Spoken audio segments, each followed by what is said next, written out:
어제 치러진 일본의 중의원 선거에서 다카이치 사나이 총리가 이끄는 자민당이 3분의 2 의석을 확보했습니다. 네, 일본에서 전후에 특정 정당이 혼자서 개헌선을 넘어선 것은 이번이 처음인데요. 최초의 여성 총리인데다 또 다카이치 총리가 미중위의 승리를 거뒀습니다. 네, 선거에서 압승한 다카이치 총리는 가장 먼저 트럼프 대통령에게 감사 인사를 했습니다. SNS에 미일 동맹의 잠재력은 무한대라며 양국과 세계의 평화와 번영을 위해서 함께 노력하자고 전했습니다. 네, 총선 직전 자신을 전폭 지지한다고 밝힌 트럼프 대통령의 SNS 글도 함께 실었는데요. 다카이치 총리의 승리에 대해 스콧 베센트 미국 재무장관은 일본이 강하면 아시아에서 미국도 강해진다며 기대감을 드러냈습니다. 일본 정부는 다카이치 총리가 내세운 책임 있는 적극 재정 기조와의 정부 지출을 대폭 늘릴 것으로 전망되고 있습니다. 우리 시장에 어떠한 영향을 미치게 되는지 잠시 후 자세히 짚어보겠습니다. 또 다양한 국내 주식 정보 받아보실 분들은 카카오톡 채널 머니랩 추가하시기 바라고요. 모든 투자 판단의 책임은 투자자분들께 있다는 점도 알려드립니다. 그럼 글로벌 증시 상황부터 정리해볼까요? 최주연 아나운서 소식 전해주시죠. 역시 시장 하락은 아직까지 저가 매수의 기회일까요?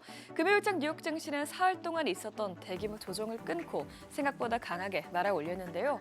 며칠 동안 급락했던 기술주들은 제자리를 찾았고 특히 가치주와 중소형주는 상승세를 계속 이어가면서 다우지수는 역사상 처음으로 5만 포인트를 돌파하는 새로운 이정표를 세웠습니다. 확실히 이제 시장의 주도권이 기술주 중심에서 벗어나 상대적으로 소외됐던 종목으로 분산되고 있는 분위기입니다. 그럼 마감상 확인해보면 다우지수는 2.47% 급등하면서 5만 포인트 위에서 마감을 했고요. S&P 500 지수와 나스닥 지수도 가까이 1.97%, 2.18%로 급등 마감했습니다. 주간 흐름으로 보면 순환매가 나타나고 있다는 것을 더욱더 뚜렷하게 알 수 있는데요. AI 버블론으로 기술주들이 급락하면서 나스닥 지수는 2% 가까이 빠진 가운데 전통 우량주 중심의 다우지수는 한 주 동안 2.5% 상승했습니다. 또 가치주와 함께 중소형주들도 강세를 보이면서 러셀 2000 지수 역시 2% 넘게 올랐습니다. 빅테크 기업들 내에서는 AI 투자의 주체와 수혜주에 따라서 희비가 엇갈렸는데요. 우선 수혜주인 반도체 관련주들은 일제히 날아올랐습니다. 빅테크 기업들의 AI 인프라에 예상보다 더 많은 돈을 쏟아붓는다고 발표하면서 AI 밸류체인에 있는 반도체주들은 매출 성장 기대감이 커진 건데요. 엔비디아 주가는 하루 만에 8% 가까이 폭등했습니다. 또 젠슨 왕 엔비디아 CEO가 AI 인프라 투자는 적절하며 앞으로 7, 8년간 계속될 것이라고 밝힌 점도 투자자들의 불안감을 잠재웠습니다. 다만 AI 지출의 주체인 이 하이퍼스케일러 기업들은 단기적으로 비용 부담 우려가 커지면서 주가가 크게 하락했는데요. 전날 실적을 공개한 아마존은 5% 넘게 급락했고요. 알파벳 역시 약세 이어갔습니다. 시총 6위부터도 보면 비슷한 흐름이 나타났습니다. AI 투자를 늘리고 있는 메타는 1% 넘게 빠진 가운데 브로드컴은 7% 넘게 급등하면서 주간 하락분을 모두 만회했습니다. 이런 가운데 월마트는 최근 승승장구하고 있는데요. 미국의 소비가 여전히 견고하다는 믿음과 함께 월마트도 AI를 성공적으로 도입해 수익성을 개선하고 있다는 점이 부각되면서 금요일장에서도 3% 넘게 강세 보였습니다. 시장의 주도권이 기술주에서 다른 섹터로 옮겨가고 있는 이유 중 하나는 이 견조한 펀더멘털 덕분인데요. 금요일에 나온 미시간대 지표도 소비 심리가 개선되고 있다는 점을 보여줬습니다. 2월 소비자 심리지수 예비치는 57.3으로 집계되면서 1월 확정치보다 소폭 올라갔고요. 지난해 8월 이후로 최고치를 나타냈습니다. 아직까지 낮은 수준이긴 하지만 3개월 연속 오르면서 점점 암울한 분위기에서 벗어나고 있습니다. 또 인플레이션에 대한 우려도 확연히 줄어들고 있는데요. 1년 기대 인플레이션은 1월보다 0.5%포인트 하락한 3.5%까지 낮아지면서 지난해 1월 이후로 최저치를 기록했습니다. 이번 주에 나올 소비자 물가지수 CPI에서도 이 물가 상승률이 둔화되고 있는지 체크해봐야겠습니다. 다만 우려가 되는 부분은 이런 펀더멘털 개선에도 불구하고 시장의 추가 상승을 위해서는 여전히 기술주의 역할이 중요하다는 지적이 나오고 있다는 점입니다. LPL 파이낸셜의 애덤 턴퀴스트는 증시가 지속적으로 상승하기 위해서는 기술주의 복귀가 관건이라면서 특히 소프트웨어를 중심으로 한 기술주가 힘을 내지 못하면 S&P 500이 7,000선을 넘기긴 어려울 것이라고 내다봤고요. 미래 타박에서도 만약 1, 2주 안에 기술주가 크게 하락한다면 기술주 리스크가 다시 부각될 수 있다고 경고했습니다. 그만큼 이번 주는 그동안 덜 올랐던 기술주들이 다시 랠리에 동참할 수 있을지가 관전 포인트가 될 것으로 보입니다. 지난주 국채 금리는 소폭 하락세를 보였습니다. 비트코인을 필두로 위험자산 회피 심리가 커지면서 미 국채의 매수세가 유입된 데다가 고용시장 냉각을 시사하는 데이터들이 연속으로 나오면서 고용에 대한 우려가 커졌기 때문입니다. 다만 어제 열린 일본 중의원 선거에서 집권 자민당이 압승하면서 일본 국채 수익률 급등이 예상되는데요. 이에 따른 미 국채수 금리 상승도 주목해서 봐야겠습니다. 국제유가는 미국과 이란이 8개월 만에 핵 협상에 나서면서 주간 기준으로 하락했습니다. WTI와 브렌트유는 각각 2.55%, 3.73% 급락했고요. 금은 한 주 동안 큰 변동성을 보였지만 지난주 마지막 거래일 대비해서는 반등했는데요. 한 주 동안 금은 5% 가까이 오르면서 온스당 $5,000 부근에서 거래되고 있습니다. 그럼 마지막으로 이번 주 주요 일정도 살펴보겠습니다. 지난 금요일장 상승이 기술적인 반등에 그칠지 혹은 추세 전환으로 이어질지는 기술주 반등과 함께 이번 주에 발표될 경제 지표에 달려 있습니다. 최근 고용시장 둔화 신호를 나타내는 지표들이 연이을 나온 가운데 이번 주 11일에는 미국 비농업 고용보고서가 발표되는데요.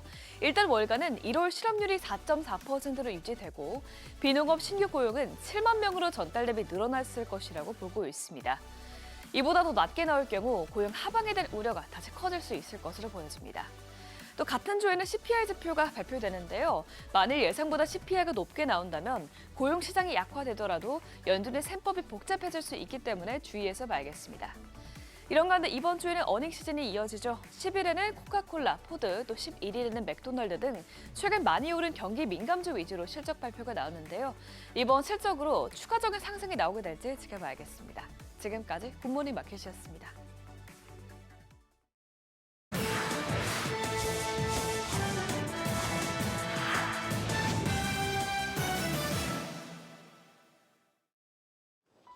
매칭이 주목한 주요 이슈들 짚어보겠습니다. 최근 빅테크들이 연거푸 호실적을 내놓고도 인공지능 투자가 과도하다는 우려에 주가가 주저앉았었죠. 이 엔비디아 수장 젠슨 허브 CEO가 버블은 없다 선을 그었습니다. 수요는 하늘을 찌르고 있다며 AI 인프라를 위한 설비 투자가 적절하고 장기적으로 지속될 수 있다 말했는데요. 향후 7, 8년은 계속될 것이고 이 빅테크들의 현금 흐름도 본격적으로 늘어날 것이다 덧붙였습니다. 특히 시장이 줄곧 비교하는 닷컴 버블 때와 달리 지금은 자사 칩들이 실전 후에 100% 활용될 만큼 놀고 있는 인프라가 없고 6년 전 내놓은 구형칩마저 가격이 오를 정도로 수요가 높다는 점을 근거로 들기도 했습니다. 하이퍼스케일러들의 올해 자본 지출 예상액을 모두 합하면 6,600억 달러 자그마치 960조 원이 넘는데 젠슨 황의 말대로 이유 있는 베팅일지는 한번 지켜봐야겠습니다. 관련 소식 하나 더 짚어보면요. 실제로 엔비디아는 이 넘치는 수요에 메모리 반도체 공급난이 심각해지자 30여 년 만에 처음으로 올해 새 게임용 칩 모듈을 출시하지 않기로 했습니다. 수요는 여전히 강하지만 전례 없는 메모리 대란에 빅테크들의 주문도 다 받아내기 힘든 상황인 만큼 수익성이 더 높은 AI용 칩에 우선 배분하기로 한 건데요. 불과 3년여 전만 해도 전체 매출의 3분의 1 이상을 책임져주던 게임용 칩이지만 이 대세가 AI로 바뀌면서 지난해 같은 경우에는 전체 매출에서 차지하는 비중이 한 자릿수로 급감할 만큼 엔비디아는 모든 화력을 인공지능에 몰아주고 있습니다. 보시다시피 메모리 칩은 귀하디 귀한 몸이 됐습니다. 엔비디아를 필두로 한 빅테크들이 업계 투톱 삼성전자와 SK하이닉스 물량을 쓸어가면서 업계는 비상이 걸렸는데요. 그간 걸러왔던 중국산까지 대안으로 고려하고 있습니다. 미국 대표 PC 제조업체인 델과 HP는 중국 창신 메모리의 제품을 테스트하고 나섰고요. 대만 에이서와 아수스도 중국산 메모리 채택을 저울질하고 있는 것으로 알려지면서 업계에선 메모리 공급난과 가격 상승 압박이 그만큼 심화됐다는 신호로 해석하고 있습니다. 인공지능은 미국 연준이 주목하는 키워드이기도 합니다. 정확히는 차기 의장 후보의 케빈 워시가 AI로 경제 생산성이 크게 올라가 물가 자극 없이 금리를 낮출 수 있다는 입장인데 경제학자들의 생각은 조금 달랐습니다. 시카고대가 진행한 설문에서 응답자의 절반 이상이 AI 생산성이 물가에 미치는 영향은 미미할 것이다 답했는데요. 파이낸셜 타임즈는 이를 두고 중립금리 인하폭이 0.2% 미만이란 해석을 내놨고요. 오히려 응답자의 약 30%는 AI 붐으로 연준이 금리를 올려야 할 수도 있다 답했습니다. 다만 연준의 대차 대조표와 관련해선 70% 가까이가 앞으로 2년간 그 규모가 6조 달러 미만이어야 한다고 말해 작은 연준론을 고수하는 워시와 대체로 의견을 같이 하는 모습을 보였는데요. 비슷한 비율의 사람들이 워시가 목표를 달성해 재무제표 규모가 2008년 이전 수준인 1조 달러 미만으로 돌아갈 걸로 예상하기도 했습니다. 머스크가 올해로 예정됐던 화성 탐사 계획을 잠정 연기하기로 했습니다. 대신 미 항공우주국 나사의 수건 사업인 달 탐사에 모든 역량을 집중하기로 했는데요. 내년 3월까지 스타쉽을 달 표면에 착륙시키겠다는 구체적인 목표도 내놨습니다. 당초 다른 방해물일 뿐이다 곧장 화성으로 가겠다던 머스크 입장과는 180도 다른 결정인데요. 당장은 달 탐사를 최우선 순위로 꼽는 나사의 결정에 따라 움직인 모습이지만 새롭게 수장 자리에 오른 제러드 아이 장관이 머스크의 측근이자 스페이스X의 큰손 투자자란 점과 더불어서 상장을 앞두고 있는 스페이스X를 xAI와 한지붕 아래 놓고 우주 데이터 센터를 비롯한 지구 밖 인프라 구축을 대폭 키우기로 한 시점에 나온 뉴스라 그 배경에 어떤 숨겨진 의미들이 있는지 더욱 주목됩니다. 마지막으로 요동치는 가상자산 시장까지 짚어보죠. 비트코인이 최악의 한 주를 보냈습니다. 9개월여 만에 8만 달러 아래로 내려가더니 곧장 7만 달러 선까지 무너졌고 6만 달러 붕괴까지 내몰리며 3년여 만에 최대의 단일 낙폭을 보였는데요. 이튿날 간신히 7만 달러 선을 회복해 한숨 돌리고 있습니다. 이 문제는 과거와 달리 아무도 폭락의 이유를 모른다는 겁니다. 월스트리트저널은 이번 사태에 대해 전문가들도 여전히 해답을 찾기 바쁘고 각기 다른 분석을 내놓고 있다 짚었는데요. 금과 은같이 비트코인 외에도 토큰 베팅이 가능한 투자처가 늘면서 자금이 빠져나갔다는 해석도 있고요. 비트코인의 희소성이 낮아졌다는 의견도 있습니다.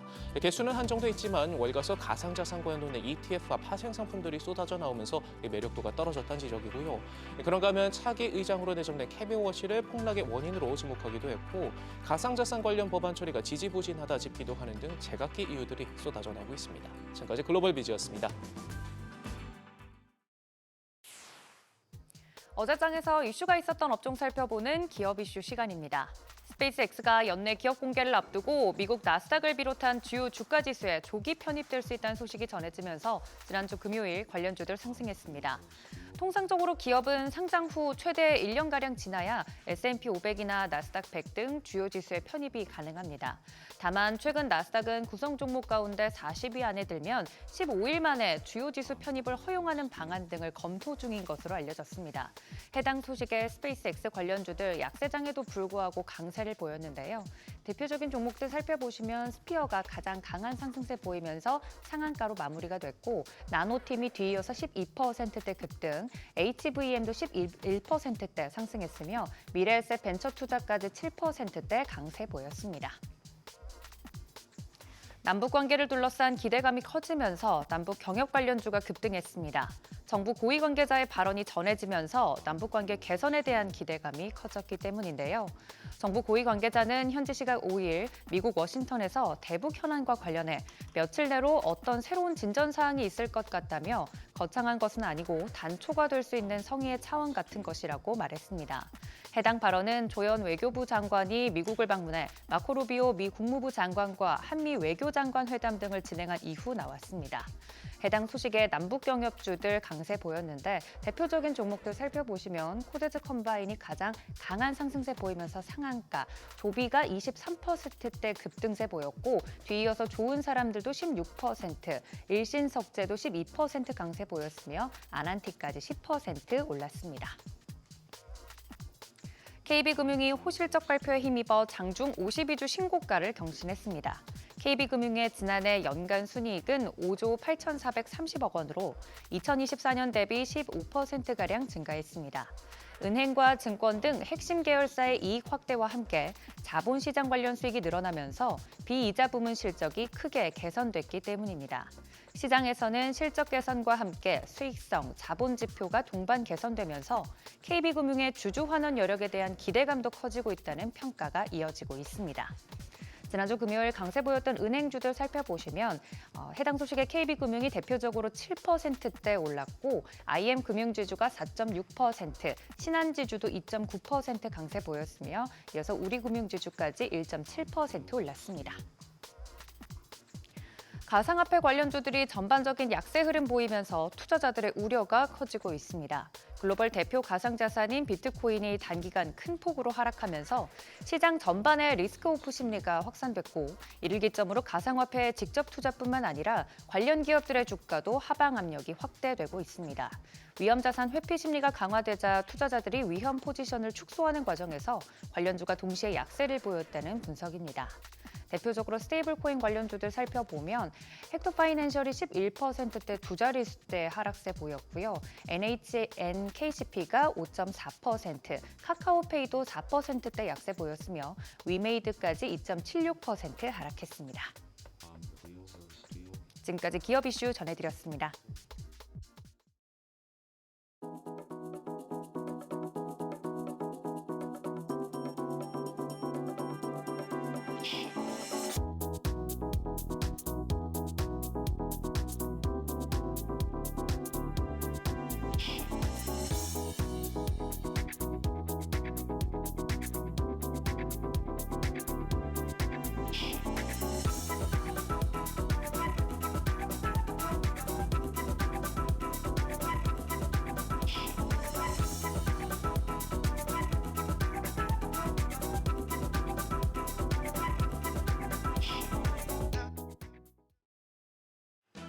지난주 국내 증시 마지막 거래일까지 쉽지 않았습니다.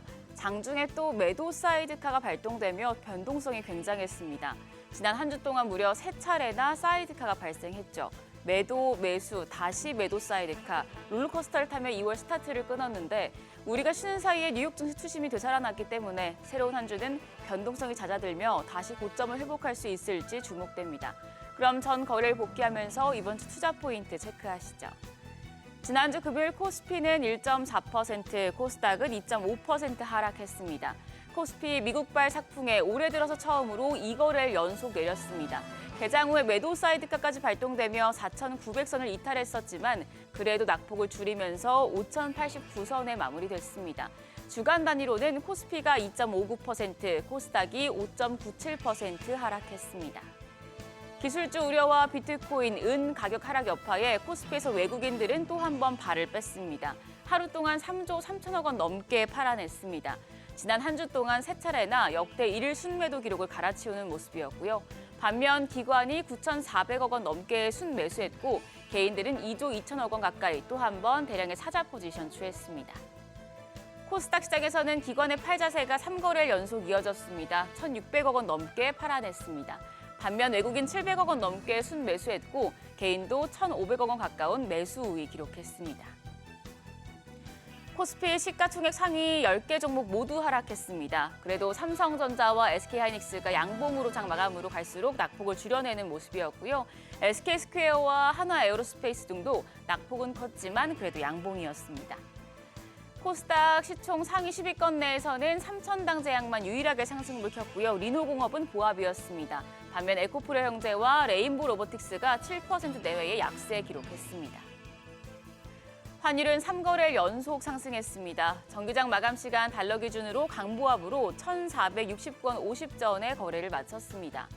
이후 야간 거래에서는 비트코인이 급 반등하고 뉴욕 증시도 강세를 보이며 위험 자산 선호 심리가 살아나자 원화 강세 속에 1,463원대 마무리가 됐고요. 7일 새벽 6시 기준으로 역외환율 1,464원 30전이었습니다. 그런데 일본 집권 자민당이 어제 치러진 중의원 선거에서 대승을 거두면서 엔화 약세 전망에 무게가 실립니다. 그럼 원화 역시 동조화될 가능성이 높아 환율이 다시 상승 흐름을 탈 수 있다는 점은 염두에 두셔야겠습니다. 지난주 3차례나 사이드카가 발동되며 롤러코스터를 탔던 시장, 이번 주는 글로벌 경제 지표와 국내 기업들의 실적에 주목하셔야겠습니다. 오는 10일에 미국의 12월 소매 판매, 그리고 11일에 1월 고용 보고서, 13일에 1월 소비자 물가지수 CPI 등이 발표됩니다. 지난주 발표된 고용 지표들이 잇따라 고용 악화를 가리켰기 때문에 미국 고용 시장에 관심이 쏠리고 있는 상황이고요. 내일 중국의 1월 소비자 물가지수와 생산자 물가지수가 발표될 예정이라 중국 경제 지표들도 체크하셔야겠습니다. 실적 발표도 계속됩니다. 오늘은 한화에어로스페이스와 미래에셋증권, HD현대중공업, HD한국조선해양과 신세계 등이 4분기 실적을 공개합니다. 어떤 기업이 호실적을 낼지도 확인하시죠. 전 거래 시간의 거래에서는 대북 관련주가 강했습니다. 도널드 트럼프 미국 행정부가 유엔 안전보장이사회 대북제재위원회에서 그동안 반대해온 대북 인도적 지원 사업에 대한 제재 면제를 승인해주기로 한 것이 알려지면서 관련주가 영향을 받았습니다. 그럼 프리마켓 통해서 개장 분위기 가늠해 보시죠. 일단 훈훈한 분위기를 낼 것으로 기대가 됩니다. 우리가 쉬는 사이에 뉴욕 증시, 빅테크들이 천문학적인 규모의 AI 인프라 투자를 지속할 것이란 발표에 엔비디아를 비롯한 반도체 종목들이 랠리를 펼쳤는데요. 국내 증시에서도 반도체주가 반등을 이끌어줄 수 있을까요? 일단 프리마켓 보시면 유가증권 시장 시총 위기권까지 일제히 뜁니다. 반도체 투톱 강한 모습입니다. 삼성전자가 4.9% 오름세로 16만 6,400원, SK하이닉스가 5.5% 반등합니다. 거래가 88만 5천 원이고요. 현대차가 3.9%, 4% 가까이 상승하며 48만 6천 원, LG에너솔루션도 2.5% 강세입니다. 거래가 39만 5천 원으로 집계되고 있고요. 삼성 바이오로직스가 1.9%, SK스퀘어도 5.8% 오름세입니다. 거래가 54만 4천 원으로 집계되고 있습니다. 코스닥도 흐름이 괜찮습니다. 지금 시총 1위부터 6위까지 일제히 상승합니다. 에코프로가 3.5% 반등하며 16만 1,300원, 에코프로비엠 역시도 3% 가까운 반등세 보여주고 있습니다. 20만 4천 원이고요. 알테오젠이 3.2% 강세로 37만 2,500원, 레인보 로보틱스도 전 거래일에 7% 넘게 빠졌었는데 현재 4.9% 가까이 오릅니다. 거래가 69만 원이고요. 삼천당 제약은 3.4% 추가적인 오름세 보여주고 있습니다. 51만 7천 원. 여기에 더불어서 ABL 바이오까지도 2.8% 강세입니다. 18만 2,500원으로 거래가 집계됩니다. 이번 주 첫 거래일 시작이 좋을 것으로 보입니다. 반도체 섹터 중심으로 외국인 매수세가 다시 유입되면서 지수 상승의 동력이 되어줄 수 있을지 지켜보시죠. 지금까지 어제장 오늘장이었습니다.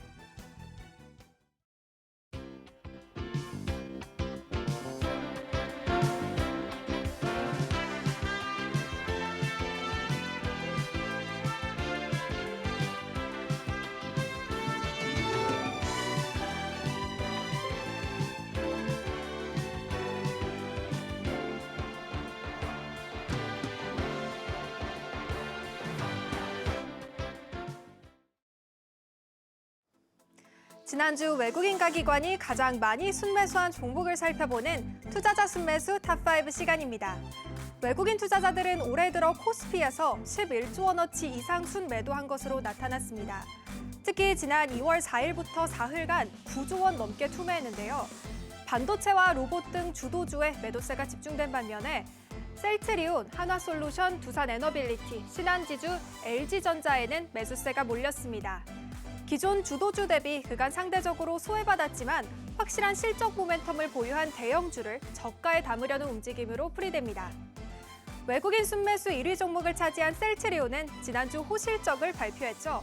역대 최대 실적을 거두며 사상 처음으로 연간 매출 4조 원과 영업이익 1조 원 고지를 동시에 밟았습니다.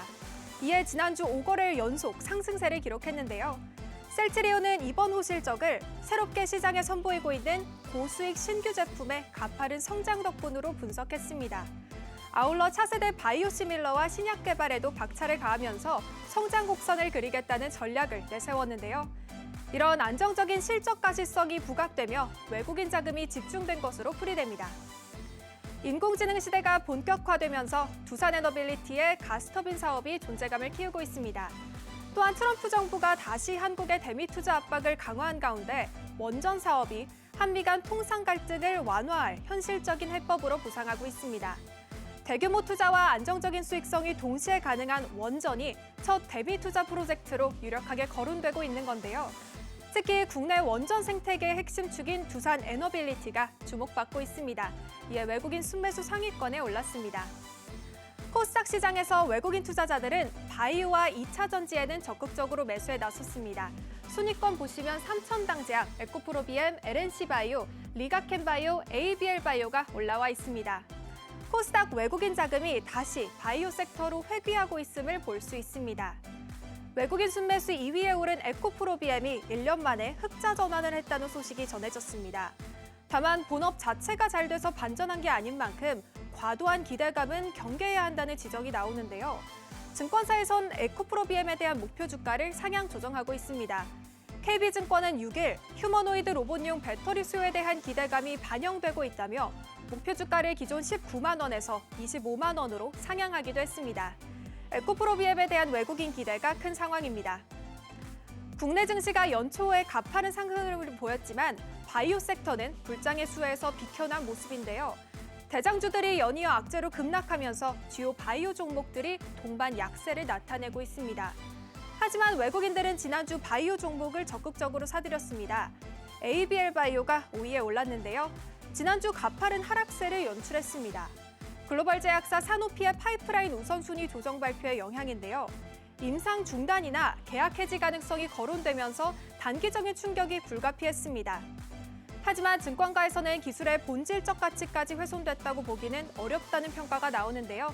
이에 외국인은 매수에 나섰습니다. 다음으로 기관 투자가들의 매수 종목들도 살펴보겠습니다. 기관은 반도체 투톱, 그리고 SK스퀘어, 한미반도체, 한화솔루션을 순매수했습니다.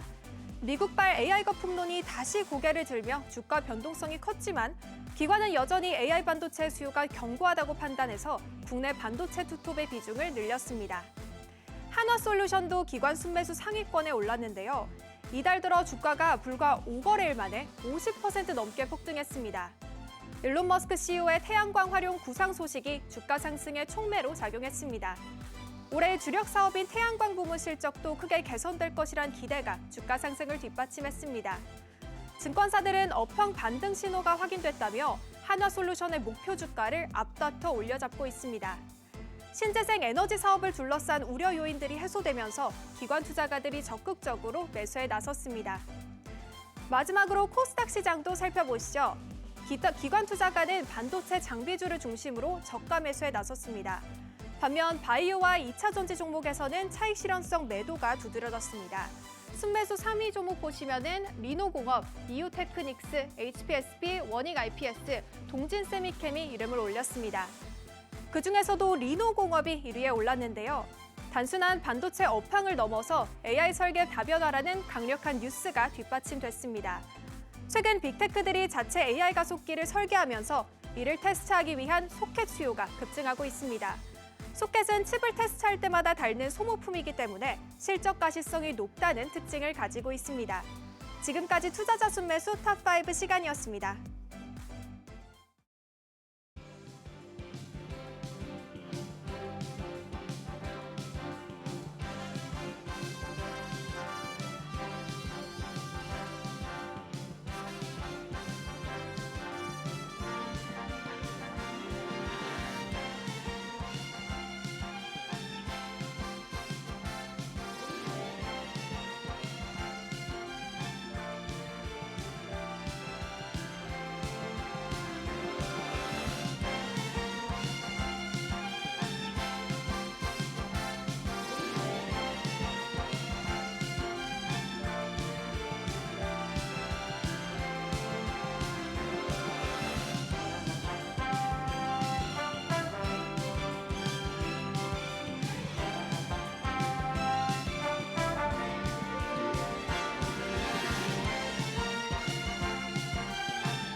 현재 시각 8시 28분 지나갑니다. 저희 방송 외에도 다양한 주식 정보 원하시는 분들은 카카오톡 채널에서 머니를 검색하셔서 친구 추가하시면 됩니다. 뭐 주말 사이 분위기가 많이 바뀐 것 같습니다. 일단 미국 증시도 다우가 처음으로 5만 선을 돌파해냈고, 네. 뭐 AI 인프라 투자 과한 거 아니냐라는 얘기가 있었는데 일단 기술주들이 또 많이 올라줬습니다. 예. 그동안에 뭐 젠슨왕 CEO가 뭐라고 얘기해도 별로 반응을 안 튼 시장이었는데 네, 뭐 많이 그동안 빠졌던 게 컸던 것 맞아요. 같아요, 그죠? 그렇습니다. 그리고 아까 임선우 캐스트도 뭐 그렇게 얘기했습니다만 지난주 비트코인이 왔다 갔다 했는데 왜 빠졌는지를 아무도 모른다고. 그렇죠. 아무도 모르죠. 그리고 왜 또 오르는지도 모르는 것 같아요. 그렇죠. 다만 이제 오르고 나니까 이제 여러 가지 그 비트코인에 많은 또 영향을 줄 수 있는 쪽에서는 2, 3월 뭐 강세장 예상을 네. 썼다. 이게 몇 달 전부터 나온 얘기다라는 게 있으니까. 근데 그걸 갖다가 귀신같이 찍은 사람이 있다면서요? 네, 맞아요. 뭐 바이낸스에서 그때 이제 두바이에서 그 비트코인 서밋 있었는데 예. 거기에서 1분기에 비트코인 강세장이 올 거다. 그런데 콕 집어서 1분기 중에서도 2월, 3월에 강세장이 시작될 거다. 뭐 이런 얘기 있었고 또 이제 펀드스트리트 톱니 있잖아요. 톱니. 네, 원래 네. 시장 강세론자잖아요. 그렇죠. 근데 거기에서 그 암호화폐 쪽 그 책임 투자자는 또 유료 회원들을 상대로 네. 계속해서 비트코인이 하락할 수 있다라는 걸 얘기해 왔대요. 얘기해 왔다가. 근데 그러다가 그때 이제 비트코인 한 6만 달러 선쯤 됐을 때 저기 보시면은 보이죠, 션 페럴. 션 페럴. 예, 네. 엑스에다 이렇게 올렸어요. 이제 쇼핑 갈 시간이 다가온다. 예, 야, 제대로 얻어 걸렸네. 얻어 걸려. 아니, 제대로 맞췄네. 그래서 많은 이제 시장 참여자들이 와 어떻게 이제 톰리는 시장 강세론자고 그 안에 또 이제 그 암호화폐 투자 책임자 션 페럴은 계속해서 비트코인 하락을 예상했다가 네. 자 이제는 그러니까요. 쇼핑할 타임이다. 아, 근데 다카이치 사나이 총리 대단합니다. 그러게요. 일본 중의원이 465석인데 예. 이게 이제 뭐 개헌 발의선, 개헌할 수 있는 선이 3분의 2라잖아요. 그게 310석. 310석. 예. 그런데 이게 지금 316석을 갖다가 얻었으니까 최초죠. 기존 의석수 198보다도 128석이 더 늘었다. 네. 와, 정치인으로서 저 정도 같으면 대단한 거 아니에요? 아이돌급 인기라면서요. 아이돌급이에요, 진짜. 예. 달러형 환율이 지금 뭐 지난 주말에 157.10 라운드에서 지금 한 60까지 0.5엔 반비가 올라오고 있는데 니케이가 또 4.7%나 올랐는데 네. 금요일 주말 야간에서 개장했을 때 어느 정도 반응할지도 궁금하네요. 예, 오늘 뭔가 시장 분위기가 좀 달라진 네, 것 같아요. 확 좀 달라진 느낌. 네, 자 여러 가지 좀 체크를 해보도록 하겠습니다. 오늘 함께해 주실 분 퍼스트 프라임 리서치 이동근 대표 함께합니다. 어서 오세요. 어서 오세요, 네, 대표님. 안녕하세요. 예, 저희 머니쇼에서도 뵙게 되네요. 네. 네. 지금 어떻게 최근에 시장 변동성이 엄청났습니다. 대표님은 어떻게 지금 이 시장 변동성을 해석하고 계십니까? 변동성의 가장 큰 이유는 저는 뭐 한마디로 해서 많이 올랐다. 단기에. 그동안. 사실 뭐 우리 장도 그렇고 이제 미국 장도 그렇고 사실은 이제 가장 중요한 부분은 이제 단기간에 많이 올랐다라는 데서 네. 뭔가 이제 시장에서 차익 실현에 대한 욕구들은 계속해서 있었어요. 그런데 예. 이제 그 부분을 좀 건드려준 게 이번에 이제 엔트로피에서 촉발된 어떤 소프트웨어 위기론부터 여기에다가 이제 자산 가격이 같이 빠지면서 이건 뭐 이제 여러 가지 복합적인 이유가 있겠습니다만은 케빈 워시의 지명부터 사실 케빈 워시의 지명에 대해서는 전 좀 더 두고 봐야 된다고 생각을 해요. 뭐 지금 네. 시장에서는 이걸 뭐 매파라고 이제 약간 그 인정을 하고 있는데. 여러 가지 최근의 발언들이라든가 성향들을 보면은 과연 케빈 워시가 매판가에 대해서는 좀 이제 우리가 의문을 가져야 된다 예. 이런 말씀 드릴 수가 있겠고 어쨌든 간에 시장은 거기서부터 조금 뭔가 이거 약간 좀 안 좋은데? 라는 생각을 하게 됐고 그래서 거기서부터 일단 하락이 시작이 됐는데 여기다가 말씀드린 대로 엔트로픽의 어떤 이런 그 소프트웨어 위기론에 대한 부분이 결국은 시장의 어떤 이런 단기 하락을 불러일으켰고 더군다나 이제 어떻게 보면 국내 증시가 지금 미국 증시보다 더 많이 빠졌어요. 근데 그건 당연히 그렇게 될 수밖에 없는 게 1월의 상승률을 보면은 코스피 코스닥이 전 세계에서 압도적인 1등입니다. 네. 그렇기 때문에 사실은 그 상승한 폭에 대해서 조정이 나왔을 때 어느 정도 우리가 이제 그 변동성이 크게 나타날 것이라는 것은 예상이 됐던 부분이 아닌가라는 생각이 들고요. 다만 이제 이 변동성의 국면에서 확인할 수 있었던 부분은 여전히 우리 받치고 있는 수급이 굉장히 튼튼하다라는 거죠. 지금 고기 예탁금이 110조까지 돌파했습니다.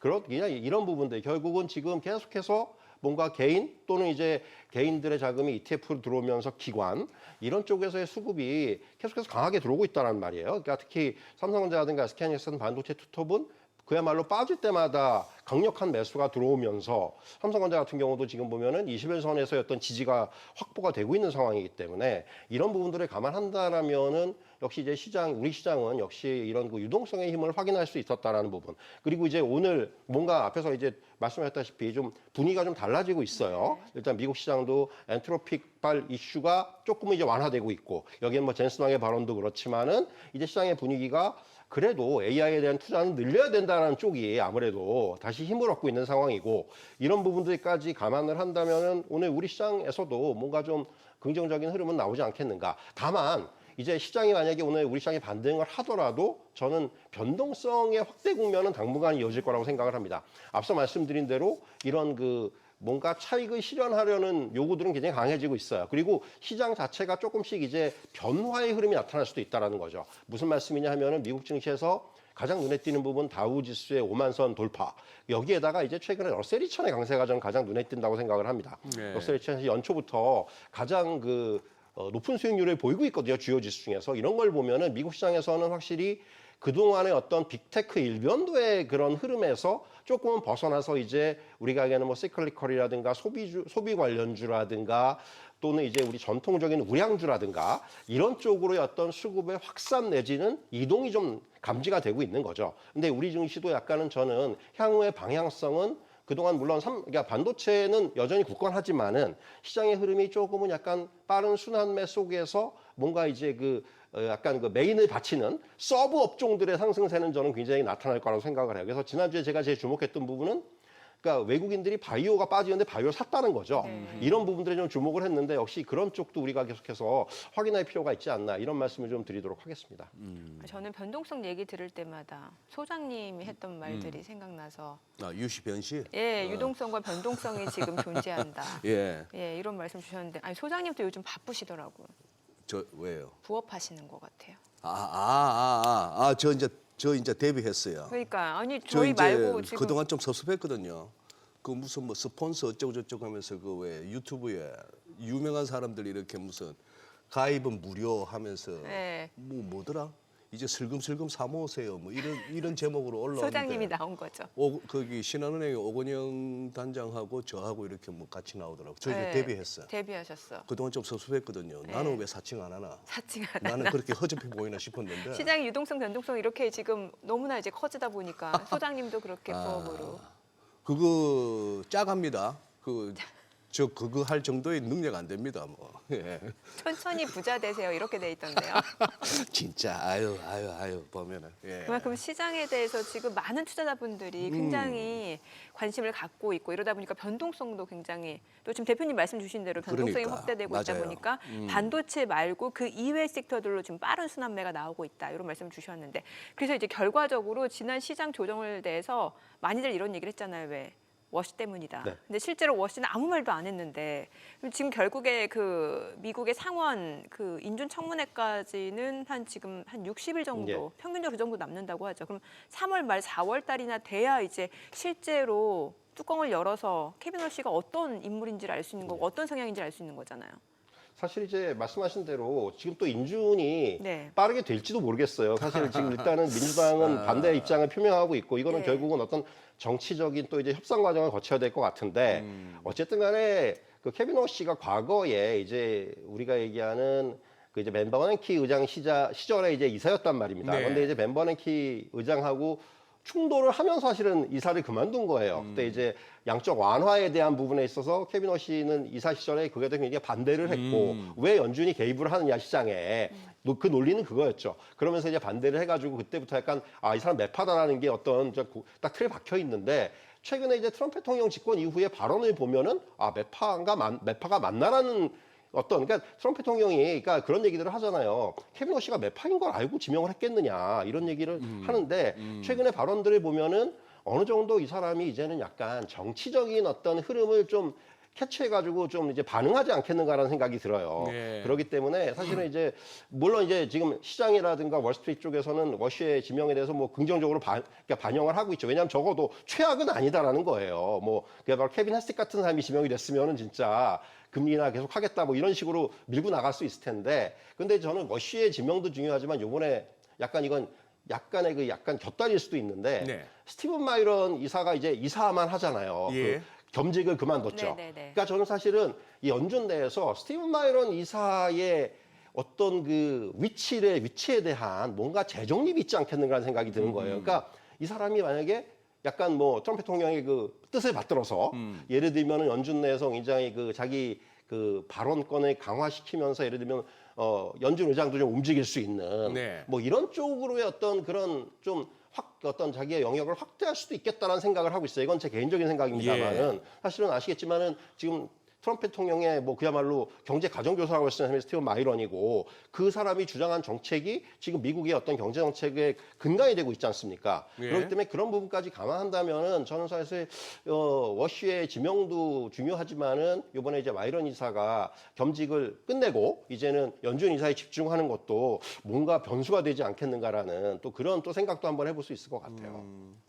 대표님 제가 알기로는 네. 스티븐 마이런의 연준 이사로서의 임기가 네. 사실은 끝난 걸로 알고 있습니다. 근데 이제 저기도 이거- 임시직이었는데 예, 그렇죠. 예. 그러니까 지금 여기서 자기 후임이 안 정해졌으니까 맞아요. 아직은 다니고 예. 있는 건데 예. 저 자리에 이제 워시를 꽂을 거 아닙니까?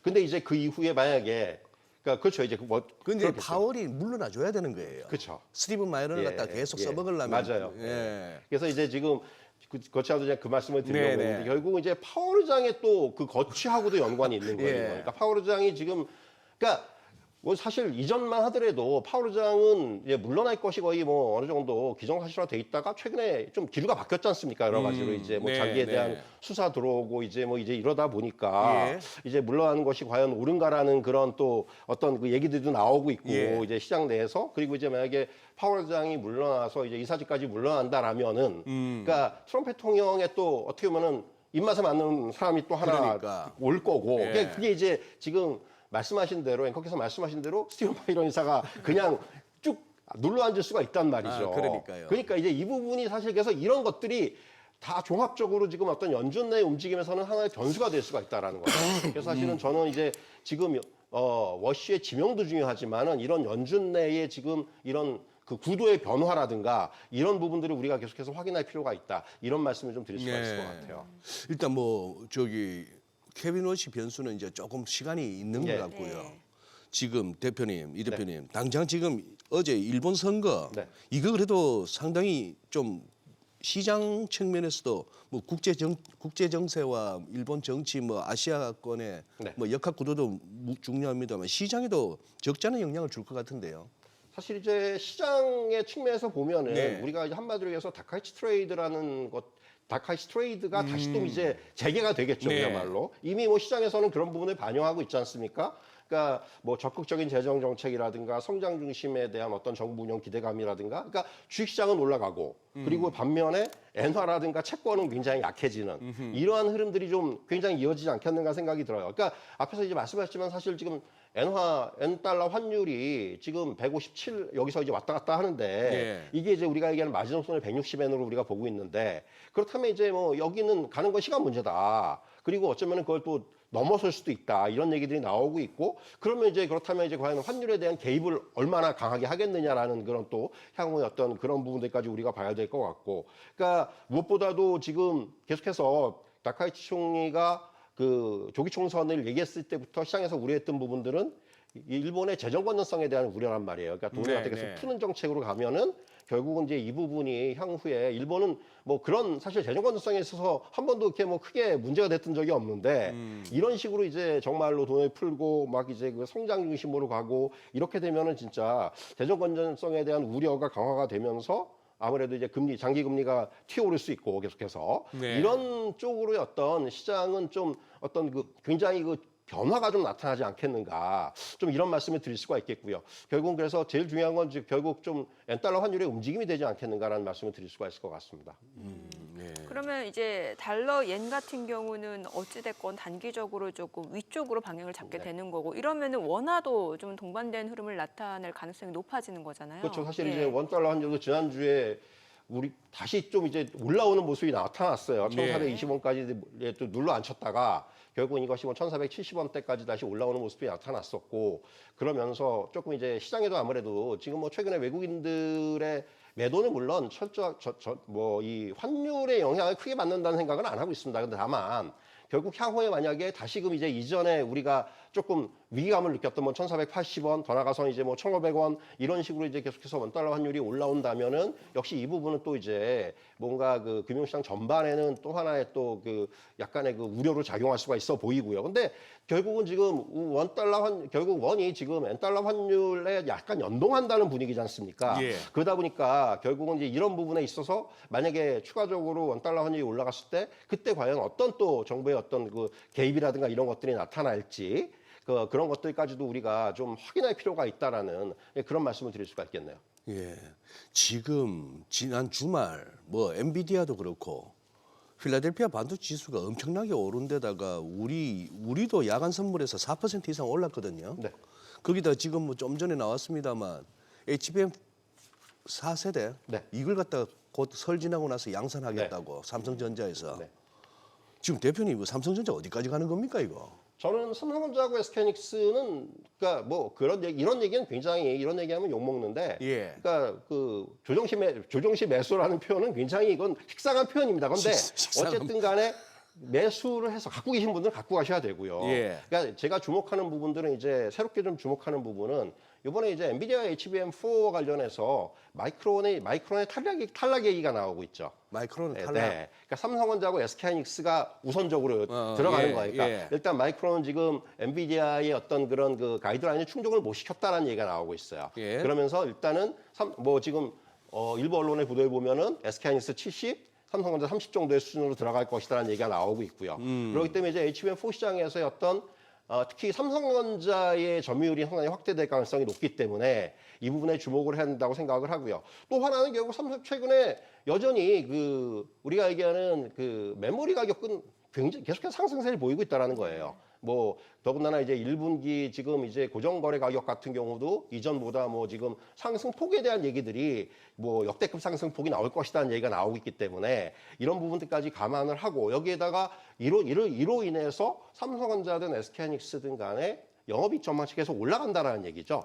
결국 그런 부분들을 감안한다면은 지금 뭐 삼성전자라든가 SK하이닉스가 최근에 이제 그 여러 가지 외생적 변수라든가 이런 것 때문에 조정을 받았습니다만은 어쨌든 간에 이러한 그 상승의 흐름이 꺾이는 그런 쪽으로의 어떤 조정은 아직까지 나오지 않고 있다는 얘기예요. 결국 주가가 단기적으로 조금 이제 그 쉬어가는 과정 또는 이제 그 어떻게 보면 이제 그 숨고르기의 과정이 나타나고 있기 때문에 저는 지금의 자리 정도면 특히나 삼성전자 같은 경우 이제 말씀드린 대로 21선까지 확인이 되는 모습이었거든요. 네. 그러면은 지금 자리에서는 저는 매수의 의견이 뭐 계속해서 좀 이어나가야 되는 것이 아닌가 이런 말씀을 좀 드릴 수가 있을 것 같습니다. 아니 근데 대표님 지금 네. 제가 지금 채팅창을 보다 보니까 우리 시청자분께서 네, 이 확인 안 된 루머성 기사일 수도 있다라는 그렇죠. 예, 이게 지금 그러면은 삼성전자에서 공식적으로 얘기한 게 아닙니까? 어떤 걸 말씀하시죠? 지금 저 HBM4 네. 그 이제 양산한다는 거. 양산한다는 거는 양산해서 뭐 설 지나서 바로 양산한다. 그거는 이제 기사만 난 거예요. 기사만 아직까지. 나온 거. 네. 삼성전자에서 공식적으로 공식적으로 얘기. 얘기한 건 아니죠. 이 낚일 수가 있네. 오, 아니 근데 그 매체가 무슨 뭐 찌라시급도 아니고 예, 그러니까 매체는 그 뭐 이렇게 뭐 아주 환경 매경 중에 하나인데. 네, 맞습니다.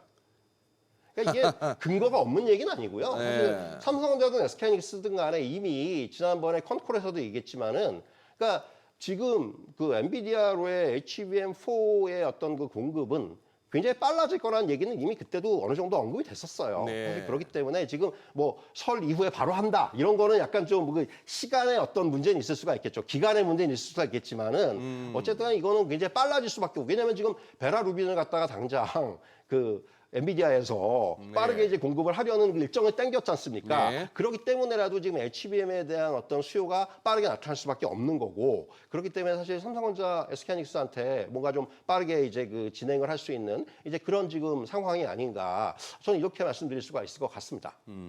왜 지난주에 보면은 미국 기술주 내에서도 주로 소프트웨어 기업들 주가가 좀 많이 떨어졌는데 네. 어느 정도 좀 일단락된 구간인데 이제 좀 안심해도 되는 단계인 건가요? 어떻게 봐야 돼요? 그러니까 작년 1월에 딥시크 우리가 이제 네. 한번 경험을 해봤습니다. 네네. 근데 이번에 사실은 저는 엔트로픽과 관련된 이슈가 물론 딥시크하고는 경우는 좀 다릅니다만은, 그러니까 시장의 경종은 충분히 울릴 수가 있어요. 이번에 이제 시티그룹의 그 리포트를 보니까 AI가 소프트웨어를 희소자산에서 누구나 찍어낼 수 있는 저렴한 공공재로 전락시킬 위기다라는 그 어떤 그 이제 리포트를 냈어요. 그러니까 어느 정도 이제 그런 위가 약간 그 이제 경종, 그러니까 무슨 얘기냐면은 결국은 이게 이제 단순히 뭐 개발 보조라든가 이런 걸 넘어서 실제 업무를 대신 수행하는 단계로 가게 될 수 있다라는 거죠. AI가 그렇다면 이게 진화라는 거고.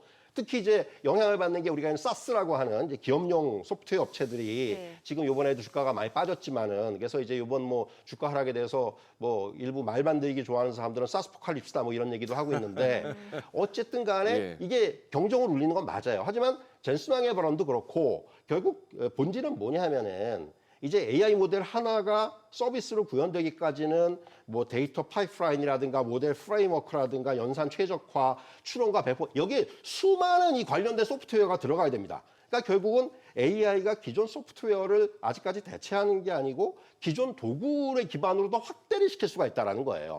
이제 이런 부분들이면 결국은 그리고 또 하나는 AI가 지금 우리가 이제 얘기하는 건 사람의 일을 갖다가 뭐 없앴다 뭐 이런 얘기들을 많이 하지 않습니까? 뭐 사람 일 갖다 대체할 것이다 궁극적으로는. 네. 그런데 결국은 반복 업무를 줄인다는 거죠.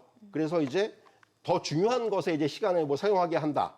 이제 이런 얘기들이 이런 논리들이 나오고 있는 거고, 그 소프트웨어를 덜 쓰는 것이 아니고 오히려 더 많이 더 깊게 쓸 수 있다라는, 이게 이제 지금 이번 그 엔트로피발 이슈에 대해서 이건 말도 안 된다라고 얘기하는 사람들의 주장은 그런 쪽이에요, 사실은. 그러니까 앞서 말씀드린 시티그룹이라든가 이런 몇몇 그 기관들은 약간 이건 우려할 만한 상황이다라는 얘기가 있고, 반면에 이제 다른 쪽에서는 젠슨왕도 그랬고, 이제 뭔가 오히려 소프트웨어 활용이 더 많아질 것이다라는 또 입장을 또 보이고 있거든요. 그렇기 때문에 이거는 제가 생각하기에는 말씀드린 대로 분명히 이 소프트웨어 쪽에서의 어떤 지금 경고 정도는 나올 수가 있겠지만, 아직까지는 이제 그 완전히 대체할 수 있는 수준까지는 저는 시간도 좀 걸릴 것이고, 그래서 지금 이것이 작년에 말씀드린 대로 딥시크의 우려처럼 뭔가 일단은 지나가는 이제 그러한 어떤 이슈가 되지 않겠는가라는 좀 그런 말씀을 좀 드릴 수가 있을 것 같습니다. 네. 네. 자, 지금 시각 8시 50분 지나갑니다. 오늘 양시장 호가 상황 좀 체크해 보겠습니다. 먼저 코스피 예상 7일 지수부터 확인해 보도록 하겠습니다. 오늘 코스피가 2%대의 상승이 예상됩니다. 지금 호가에서는 5,213으로 집계가 되고 있고요. 코스닥도 1.5% 상승 예상됩니다. 1,097이죠. 시가총액 상위 종목 예상가 보도록 하겠습니다. 삼성전자 오늘 5% 상승 예상됩니다. 지금 호가에서는 168,200원, SK하이닉스 지금 소폭 하락 예상되고 있네요. 지금 호가에서는 83만 5천 원이고, 현대차입니다. 1% 상승 예상됩니다. 예상 치율가 47만 3천 원. 삼성전자, 우선주, LG 에너지솔루션 모두 2%대 상승 예상되고 있는 모습이고요. 삼성 바이오로직스가 0.7% 상승 예상됩니다. 호가는 168만 원. SK스퀘어가 6% 상승 예상됩니다. 지금 예상 체결가 54만 7천 원이고요. 하나 에어로스페이스, 두산 에너빌리티 모두 4%대 상승이 예상됩니다. 기아는 1% 하락 예상되면서 지금 호가는 15만 원으로 나타나고 있습니다. 코스닥 시가총액 상위 종목 예상가도 보도록 하겠습니다. 오늘 알테오젠이 지금 1.8% 상승 예상되고 있고요. 호가에서는 36만 9천 원. 에코프로가 6% 상승 예상됩니다. 호가 16만 5,100원이고 에코프로비엠 소폭 상승 예상됩니다. 레인보로보틱스 예상 체결가 67만 2천 원이고 삼천당작 보합 예상되고 있는 모습이고, 에이벨바이오가 4%대 강세가 예상되고 있습니다. 8만 5,200원으로 집계가 되고 있습니다. 자, 그리고 코오롱 티슈진 보합권 예상되고 있고, 리노공업, HLB 모두 상승 출발 예상되고 있고요. 펩트로는 9% 강세가 예상됩니다. 지금 호가에서는 27만 원으로 나타나고 있습니다. 자, 이제 계단까지 한 7분여 가량 남았는데, 글쎄요, 뭐 일단 워낙 지난주 후반 들어서 또 시장 변동성이 워낙 커지다 보니까 일부 많이 올랐던 종목들 위주로 좀 물량들이 나왔었잖아요. 네. 오늘은 일단 호가 분위기에서는 좀 매수세가 유입될 걸로 보여지는데, 오늘 장중 변동성도 역시나 좀 클 것으로 보여지죠. 만만찮겠죠, 변동성은. 재밌네요. 일본 니케이는 지금 오히려 주말 뉴욕장에서의 야간 선물보다도 훨씬 많이 지금 아직 여기도 개장 몇 분 남겨두고 있는데, 네. 얘들은 지금 6%대 급등이고 우리는 4% 넘는 그런 마감이었는데, 야간 선물이 지금은 아직은 3%대라서 조금 그거하고, 달러형 환율도 지금 못 올라갑니다. 아까 말씀드린 157.60 뭐 이러던 게 다시 157.20 뭐 이렇게 와가지고 어쨌거나 재밌을 것 같네요. 장이 이렇게, 예전에는 조금 뉴욕장 결과 보면은 어느 정도 대충 흐름이 보이는데, 요새는 워낙에 네. 장중 출렁거림이 심하니까 그렇죠. 거기다가 외국인이 어떻게 하나 싶기도 하고. 진짜 말 난 김에 이동근 대표님 네. 비율을 여쭙고 싶은데, 지금 한번 검색해 보니까 거래소에서만 외국인들이 보니까 금년 들어서 거의 11조를 팔았고, 네. 최근 한 달만 따지면 네. 14조 2,800억을 팔았습니다. 순매도입니다. 네. 이 친구들 우리가 잘못했네 이러면서 이제 갑자기 확 사줄까요? 그거는 저는 조금은 쉽지 않아 보이는 게, 예. 일단 지금 뭐 앞서 말씀하셨지만은 2월 며칠 안 됐어요. 그런데 그러네요. 2월 들어서 외국인이 지금 13조 5천억을 팔았습니다. 2월에만. 2월에만. 그러니까 이게 무슨 얘기냐면, 특히 지난주에 보시면 알겠지만 매도가 집중이 됐잖아요. 네. 그러니까 5일날 6조 2천억을 팔았는데 이게 일 기준으로 최고예요. 예. 저도 한 번도 본 적이 없는 매도세였는데, 결국 이것을 이제 어떻게 우리가 분석을 하냐 여러 가지 얘기들이 있겠지만은, 아직까지는 이게 이제 차익 실현이다라는 얘기들이 좀 더 우세해요. 왜냐하면은 이 13조 중에서 거의 11조 한 5천억 정도가 삼성전자, SK하이닉스, 현대차예요. 그러니까 이 세 종목을 거의 다 판 거예요. 그러니까 삼성전자, SK하이닉스, 현대차, 그러니까 특히 현대차 같은 경우가 제일 특징적인 게 현대차는 1월부터 계속 팔았어요. 이게 왜냐하면 현대차는 1월 동안에 2배 올랐잖아요. 한 달 동안 2배 올랐잖아요. 그러니까 어떻게 보면 지금 그러면서 이제 제가 뭐 잘 아는 애널리스트가 그런 얘기를 하던데, 그러니까 그 현대차를 보면서 외국인들은 현실을 보는 거고 개인 투자자들은 미래를 보는 거다라는 얘기를 정확하게 하던데, 결국 현대차의 상승에 대해서 외국인들은 차익 실현으로 이제 응납을 한 거고, 개인 투자자들은 이거 로보틱스 이거 앞으로 많이 간다. 그래서 이제 여기다 베팅을 하는 거고, 약간의 그런 그 수급의 엇갈림이 나타났던 거고.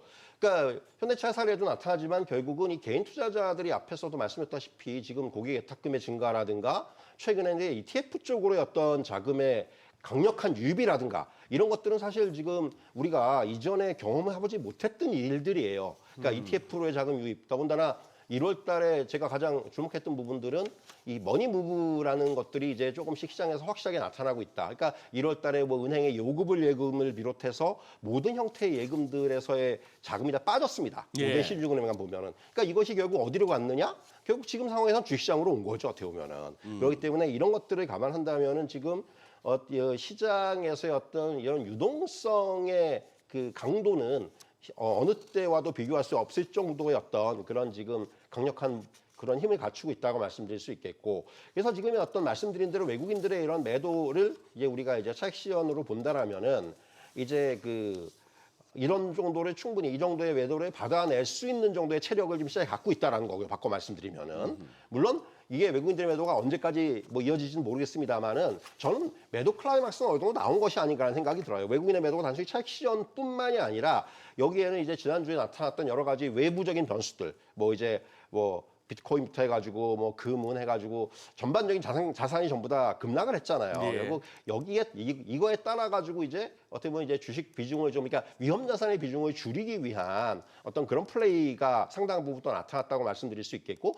근데 이제 우리가 그런 말들 많이 하지 않습니까? 우리 증시를 봤을 때 이제 뭐 약간 비아냥거리는 말로 ATM이다, 외국인들의. 그러니까 이런 상황이 있을 때 돈 빼가기 제일 좋은 게 우리 증시다, 사실은. 유동성도 많고 거래도 잘 되고 이런 부분들이 있기 때문에 사실은 그런 것들이 좀 복합적으로 나타난 것이 아닌가라는 생각이 듭니다. 그래서 지금 그런 것들을 감안한다라면은 이제 외국인 매도가 과거처럼 그러니까 어떤 증시의 어떤 등락에 영향을 미치는 강도는 확실히 좀 줄어들었다. 이제 거기에는 이제 말씀드린 대로 강력하게 받치고 있는 유동성의 힘이 이거는 작용을 하고 있고, 근데 이제 과연 그런 머니 무브가 지금 돈 들어올 거 다 들어왔느냐? 그건 아니라고 생각을 해요. 왜냐하면 지금 이제 정부의 어떤 세제 혜택이라든가 이런 부분도 향후에 이제 봐야 되겠지만은 이제 지금 미국에 예를 들면 이제 미국에 나가 있는 이제 그 해외 주식에 대한 부분들이 이제 만약에 들어오면은 지금 세제 혜택을 주겠다 그랬지 않습니까? 이런 부분들이 향후에 이제 어떻게 진행이 될지 뭐 이런 것들도 우리가 봐야 되기 때문에 저는 시장의 유동성에 대해서는 향후에도 충분히 더 증가할 수 있는 이제 그러한 지금 기대는 좀 가지고 있다, 이런 말씀을 드릴 수가 있겠습니다. 그러면은 이제 지금 상황에 대한 좀 분석을 해주셨고 앞으로 유동성에 대한 측면도 기대할 수 있다. 그러면 어떤 쪽으로 봐야 되는 거예요? 지금 변동성도 워낙 큰 구간이고 이제 반도체 같은 경우 여전히 좋긴 합니다만 그 상승 탄력은 약간 조금 낮춰서 기대를 해야 되는 게 아닌가라는 생각도 들고. 지금 말씀하신 대로 사실 반도체가 여전히 시장의 중심인 것이고, 왜냐하면 이제 지금 시장의 상승을 받치는 가장 큰 요인은 물론 수급도 중요하지만은 결국 기업이익의 상승이거든요. 네네. 그러니까 특히 이제 코스피 시장의 어떤 이익 전망치가 올라가고 있는데 그 이익 전망치의 상향의 거의 70~80%는 반도체가 차지하고 있는 거기 때문에 그만큼 이제 반도체가 지금 시장에서 중요한 위치를 차지하고 있고, 근데 말씀하신 대로 저도 강하게 동의하는 부분이 반도체 주식이 좋은데 그러면 과연 작년처럼 SK하이닉스가 그렇게 80만 원, 90만 원까지 가고 삼성전자가 5만 원에서 15만 원까지 바로 가는 흐름이 나오느냐, 그건 아니라는 거죠. 이제부터는 기대 수익률을 상대적으로 좀 이제 낮게 가져갈 필요는 분명히 있어요. 그러니까 지금까지 어떤 상승 탄력과는 조금은 이제 슬로우해지는 흐름이 나올 수가 있다라는 부분이고, 그러면 이제 앞에서 말씀드린 대로 약간 이 포트폴리오 전략이 지금부터 굉장히 중요하다고 생각을 합니다. 그러니까 단순히 이제 어떤 시장의 주도주로 이제 강력하게 어떤 집중을 시키는 것보다는 이제 약간의 분산이라든가 어떤 이동이라든가 이런 부분들이 중요해 보이고요. 그래서 저는 사실 올해 주목하는 쪽은 앞서 말씀했지만 바이오 업종이라든가 네. 최근에 이제 좀 부진합니다만은 바이오도 저는 향후에 최근에 어떤 외국인 수급도 수급이고 이제 계속해서 가지고 있는 재료라든가 기대감의 강도는 충분히 남아있기 때문에 그런 부분들은 우리가 계속해서 시장에서 좀 긍정적으로 볼 수 있는 시기가 금방 올 것이다라는 말씀 드릴 수가 있겠고 여기에다가 뭐 저는 소비재라든가 또는 이제 엔터 업종이라든가 이런 엔터요? 엔터 업종이라든가 이런 쪽에 대해서도 계속해서 우리가 주목할 필요가 있고 또 하나 이제 조금 더 방어적인 부분들을 집어넣는다면은 최근에 움직임이 좋은 금융주들 네. 역시 이제 정부의 정책적인 기대감이죠. 그 얘기를 저희가 대표님 좀 자세히 들어보겠습니다. 예. 개장하고. 자, 오늘 국내 증시를 확인해 보죠. 개장합니다.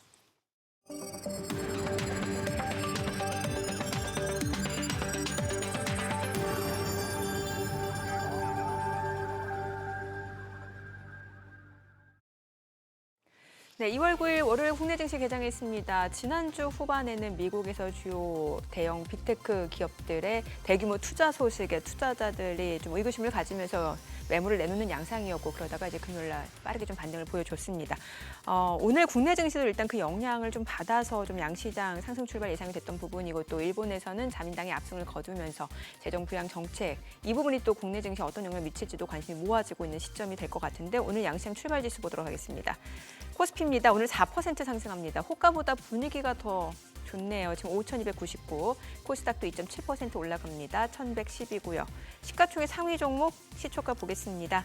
삼성전자가 5% 올라갑니다. 지금 16만 8천 원. 그리고 SK하이닉스도 6% 이상 상승합니다. 89만 5천 원에 거래되고 있는 모습이고요.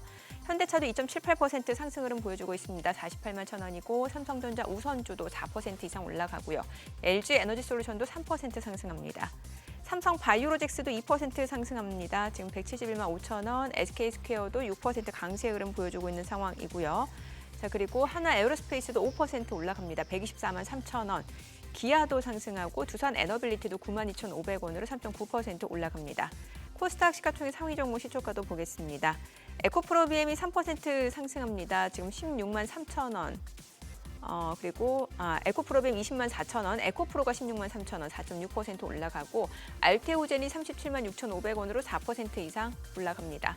레인보로보틱스도 68만 5천 원으로 4% 상승 중이고 삼천당제약도 52만 원 그리고 4.9% 상승 중이고 ABL바이오가 3.7% 올라갑니다. 지금 현재 18만 5,300원 그리고 코롱티슈진도 3% 올라가고요. 리노공업도 9만 9천 원으로 3.5% 오름세, HLB, 리가캠바이오, 다일제이 상승 흐름 보여주고 있습니다.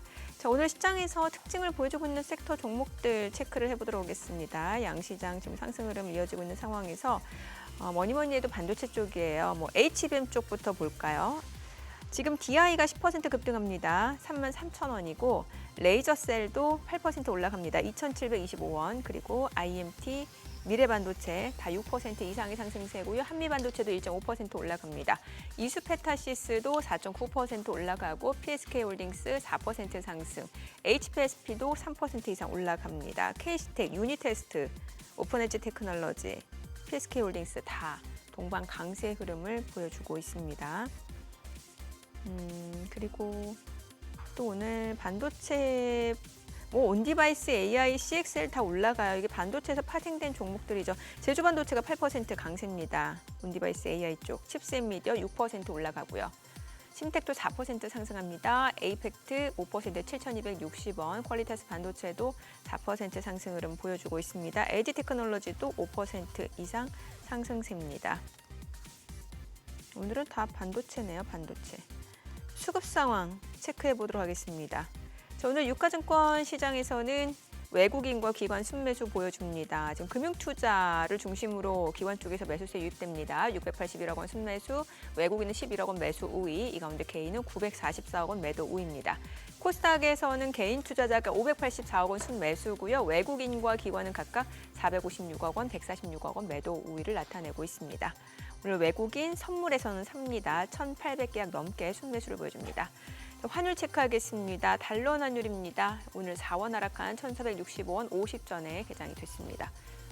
환율은 좀 떨어지고 시장 흐름 강하네요. 그러네요. 네. 오늘은 사이드카 발동 안 하는가? 지난주에 3번 있었죠. 매수 매도. 예. 그러니까. 야, 이제는 뭐 200포인트를 갖다가 급등이라고 표현하기는 좀 머쓱해지네. 그냥 200포인트 그냥 상승. 그죠? 100포인트 오르면 그냥 강보합. 한 300포인트 올라야 좀 올랐다. 뭐. 눈높이가 달라진 거죠. 예. 근데 저 어디까지 오르나 저런 자막 보면 좀 불안한데. 어디까지 오르나? 예. 2월 9일 월요일 4%. 제가 지금 우리 코스피 6천 가는데 큰 역할을 하고 있는 겁니다. 징징 울어야 됩니다. 이거 어디까지 오르나, 이거 이래도 되나, 이래야 이게 가는 거지. 여기서 오도방정을 떨면서 막 갑니다. 가자 하다가는 또 이제 소장님은 그렇게 해주시면 안 돼요. 그러죠. 네. 예, 그러니까 야 대단하다. 근데 전반적으로 옆에 나오는 그거는 일봉은 음봉 형태를 띠는 거 보니까 또 이제 차익 실현하겠다는 그것도 많기는 많네요, 그죠? 맞아요. 그러니까 예. 시장 워낙 변동성이 크니까 일단은 좀 수익이 나신 분들은 좀 수익을 확보해 놓고 대응하겠다 이런 심리도 있는 거겠죠. 그러니까요. 예. 아까 보니까 뭐 IM증권에서 이제 6천 리포트가 나왔네요. 뭐 단기 고점 뭐 전망이 코스피요. 예. 아마 이제 오늘 이 초장 분위기가 개장 초 분위기가 장마감까지 유지되면은 오후에는 또 7천 리포트도 나올 걸요. 네. 그게 또 시장 속성이니까. 야 진짜. 근데 이 대표님도 시장에서 잔뼈가 굵으셨는데 이런 장 몇 번째입니까 이거? 처음입니다. 사실은 위원장은 처음이에요. 아니 저기 코로나 때보다 더 코로나 때보다 이게 더 크죠. 더 세죠? 왜냐하면은 지금 지수 자체가 특히 예. 코스피 시장은 한 번도 가본 적이 없는 길을 걷고 있는 거기 때문에 예. 앞에서 앵커님도 말씀하셨지만 사실은 이게 하루에 뭐 200포인트, 100포인트의 상승을 이게 예사로 본다는 게 사실은 이제 지수의 레벨 자체가 높아졌기 때문에 이게 나타날 수 있는 현상이지 않습니까? 네. 2000포인트 때 이런 거 안 나타나거든요.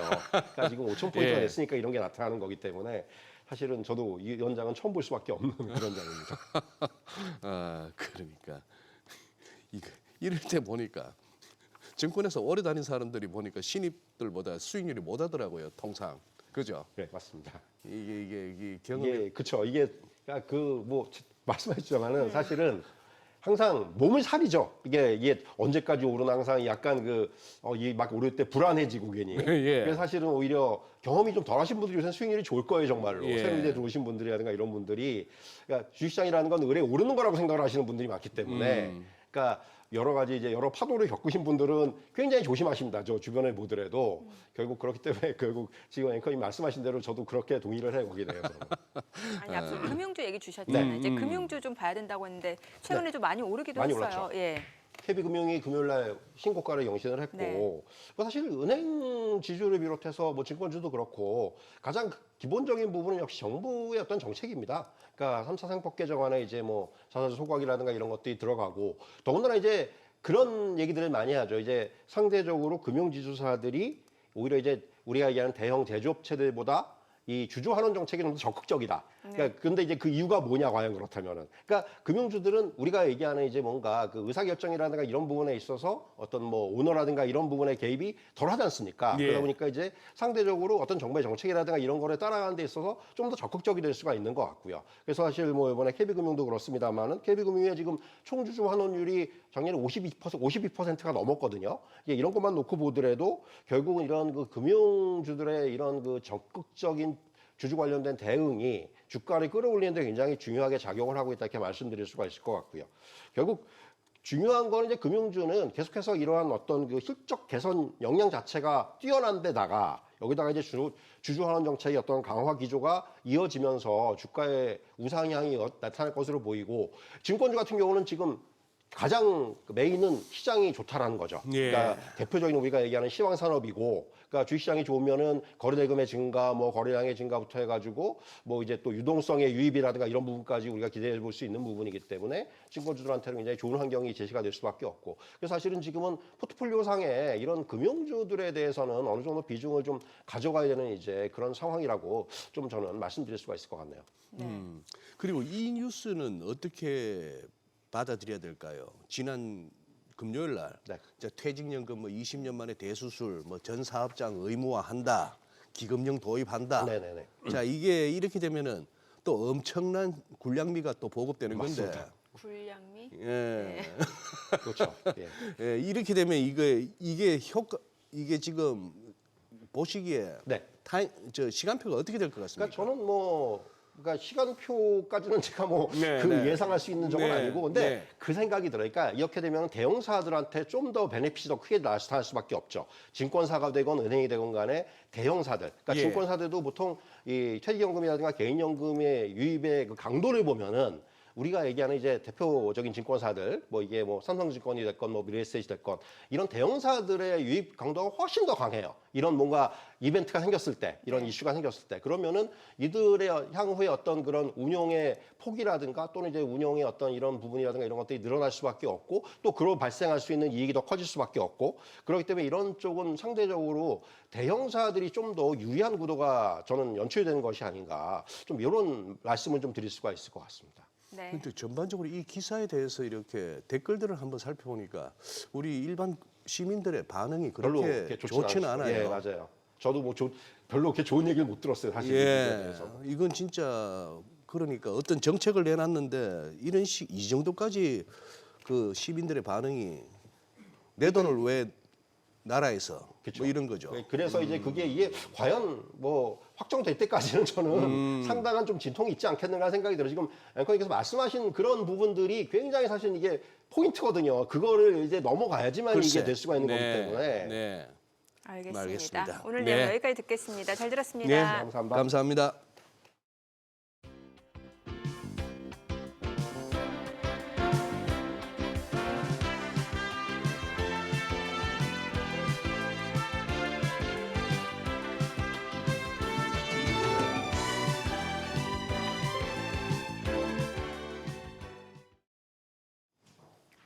몇 달 전만 하더라도 사상 최고가를 갈아치우던 비트코인이 최근에 급락했고 또 지난주에 기술적인 반등을 나타낸 상황에서 시장에 여러 가지 해석들이 많이 나오는 것 같습니다. 네, 원더프레임 김동환 대표 연결해서 가상자산 흐름 대해서 한번 짚어보겠습니다. 안녕하세요. 안녕하세요.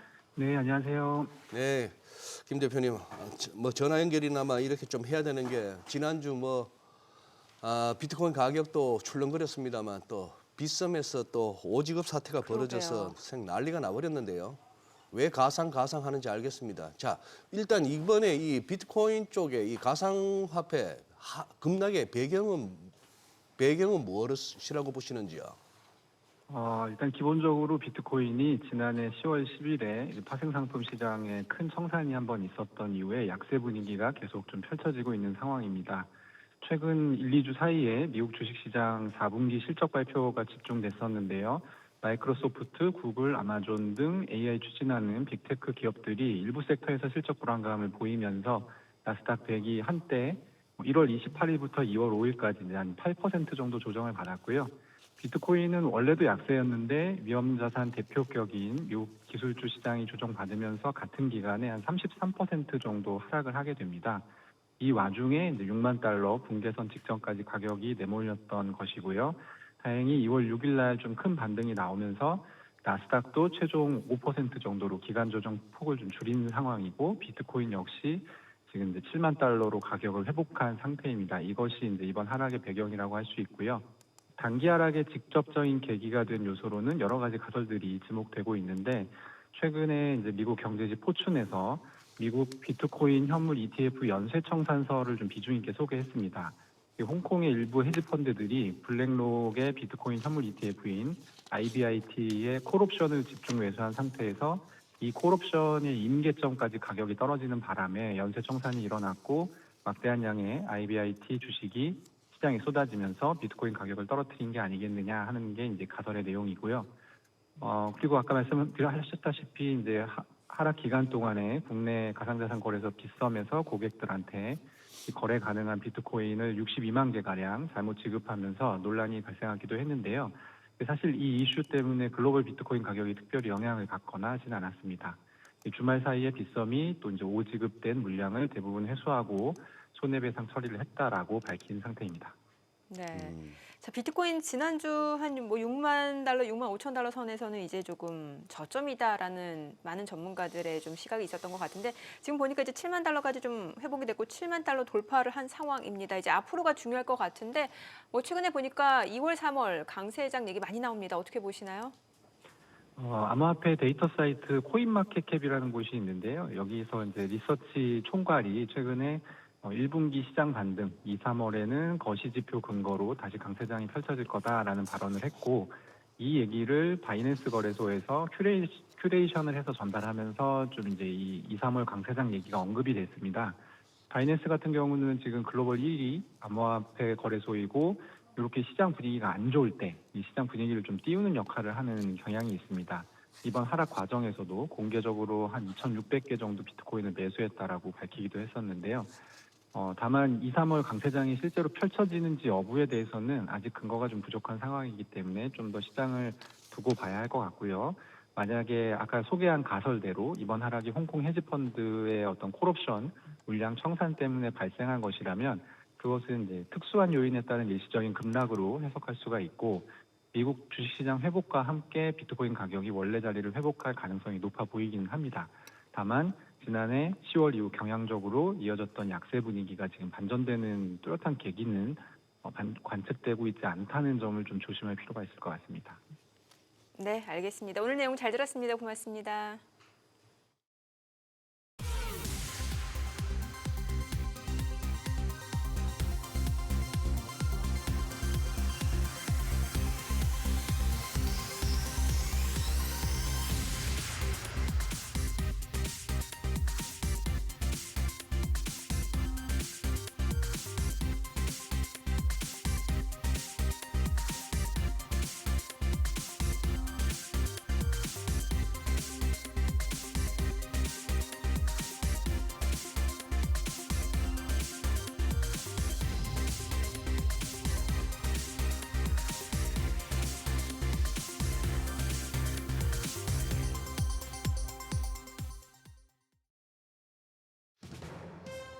이 시각 시황입니다. 오늘 국내 증시 예상한 대로 급반등 중입니다. 코스피가 4.1% 상승하면서 지금 장중에 5,300선을 돌파했었고요. 현재 5,298선 가리키고 있습니다. 코스닥 역시 2.7% 가까이 반등합니다. 1,109포인트 기록하고 있습니다. 수급 상황 보시죠. 유가증권 시장. 외국인이 전 거래일에는 대규모 팔자세를 나타냈었는데 오늘은 매수 우위입니다. 248억 원 순매수하고 있고요. 기관 역시도 3천억 원에 가까운 사자세 기록하고 있습니다. 오늘은 개인만 홀로 4,426억 원 팔아냅니다. 코스닥 시장에서는 외국인만 팝니다. 377억 원 매도 우위 기록하고 있고요. 반면 기관은 126억 원 순매수, 개인 역시도 333억 원 사자세 기록하고 있습니다. 등락률 상하위 업종입니다. 오늘은 복합 기업과 반도체와 반도체 장비단 그리고 제약 업종이 상승률 상위권에 위치해 있습니다. 반면 호텔과 레스토랑, 레저 쪽, 부동산과 가정용품 업종은 하락폭이 큰 것으로 집계됩니다. 그럼 시장을 주도하는 테마 종목별 시세 체크하시죠. 오늘은 확실히 뉴욕 증시 따라서 반도체주가 시장 상승을 주도하고 있습니다. 우리가 쉬는 사이에 뉴욕 증시 빅테크들이 천문학적인 규모의 AI 인프라 투자를 지속할 것이란 발표가 나오면서 엔비디아를 비롯한 반도체 종목들이 랠리를 펼친 영향인데요. 고대역폭 메모리인 HBM 관련주가 강합니다. 삼성전자가 이달 말부터 세계 최초로 엔비디아 납품용 HBM4 양산 돌입한다는 소식도 호재로 작용하고 있습니다. 현재 레이저셀이 상한가 경신했고요. DI가 14.7% 급등하며 33,950원, 유니테스트가 8.5% 강세로 거래가 18,920원입니다. IMT도 8.6% 강세, 거래가 1,900원이고요. KCT까지 5.23% 오름세 기록하고 있습니다. 컴퓨터 익스프레스 링크인 CXL 관련주 역시도 상승합니다. 이쪽에서는 파두가 7.9% 오르며 48,700원대 거래되고 있고요. 네오셈이 6.7% 오름세, 거래가는 18,020원입니다. 오킨스전자가 7.2% 상승합니다. 15,490원. 그리고 엑스콘이 3.6% 오름세로 29,100원. SK하이닉스도 반등합니다. 오늘은 5.7% 오르면서 현재 88만 6천원대에 거래되고 있습니다. 스테이블 코인인 STO 관련주 주목받고 있습니다. 미래에셋증권이 가상화폐 지갑 개발에 나섰다는 소식이 모멘텀으로 작용하고 있는데요. 현재 이쪽에서는 헥토파이낸셜이 15% 상승하며 27,100원에 거래되고 있고요. 키움증권이 8.5% 강세로 439,500원, 뱅크웨어 글로벌이 5.2% 오름세 보여주고 있습니다. 또 IT생 글로벌이 7.3% 강세입니다. 거래가 48,700원이고요. 한국금융지주도 6.3% 오름세, 거래가 21만 8천 원으로 집계되고 있습니다. 증시 변동성이 큰 가운데 은행주 오늘도 오름세입니다. 벚꽃 배당 기대감과 자사주 소각 기대감 등이 동시에 작용하고 있는 분위기인데요. 우리금융지주가 6%대 강세로 34,400원, BNK 금융지주가 5.6% 상승합니다. 19,540원에 거래되고 있습니다. JB금융지주가 3.7% 강세 29,450원이고요. IM금융지주가 3.8% 오름세로 18,170원. 여기 하나금융지주까지도 2.9% 가까이 올라갑니다. 거래가 11만 7,900원으로 집계되고 있습니다. 오늘 시장 장 초반부터 폭등하고 있는데 최근에 장중에 변동성이 좀 큰 편이었기 때문에 이 흐름이 장중에 계속될지는 조금 더 상황 지켜보셔야겠습니다. 지금까지 시장 상황 전해드렸습니다.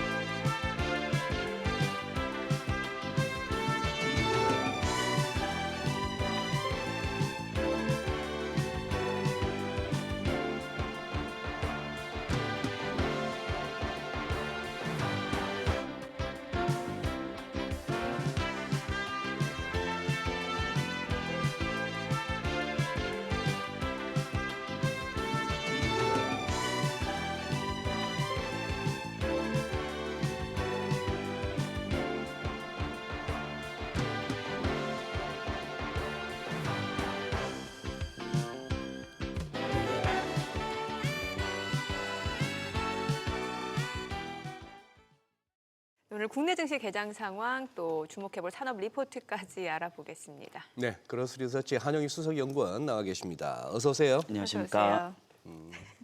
바로 네. 인사하기 전에 또 이렇게 또 립스틱도 바르고 립밤? 립밤. 아, 그래요. 그런 것까지 얘기 안 하셔도 될 것 같아요. 아니 지금 놀랍습니다. 지금 아니 일단 이제 외국인이 지금 거래소에서 현선물 다 그걸로 돌고 순매수로 돌고 개인들은 한 6천억 가까이 지금 이렇게 순매도를 보이고 있고 그런 상황인데 지금 바깥에는 또 뭐 달러형 환율이 오히려 떨어지고 있네요. 그러게요. 지난 주말보다도 네. 니께는 날아가는데 네. 이것도 뭐 신기한 현상이고 자 뭐 그 와중에 우리 국내 시장 어떻게 보고 계세요? 아까 지금 정민 앵커가 그걸 맡고 왔네. 아모레 퍼시픽이 2자리가 올라요? 네. 뭐 어떤 논리입니까 이게? 뭐 시장이? 참 이게 그동안에 안 올랐던 주식들이 많이 오르고 있는 상황인데 그렇게. 뭐 예를 들어서 그러니까 오늘 시장에서는 뭐 그렇게 중간에 힘을 많이 썼긴 했지만 이마트도 16% 상승. 이마트도? 네. 이마트인데 최근에 좀 많이 오르긴 했어요. 왜 근데 고터 쪽에 땅 갖고 있어가지고. 그것도 그렇고 이제 주말 사이에 이슈가 있었던 게 이제 예. 그 마트도 새벽 배송 추진하겠다라는 예. 이슈가 나오면서 아 그래요?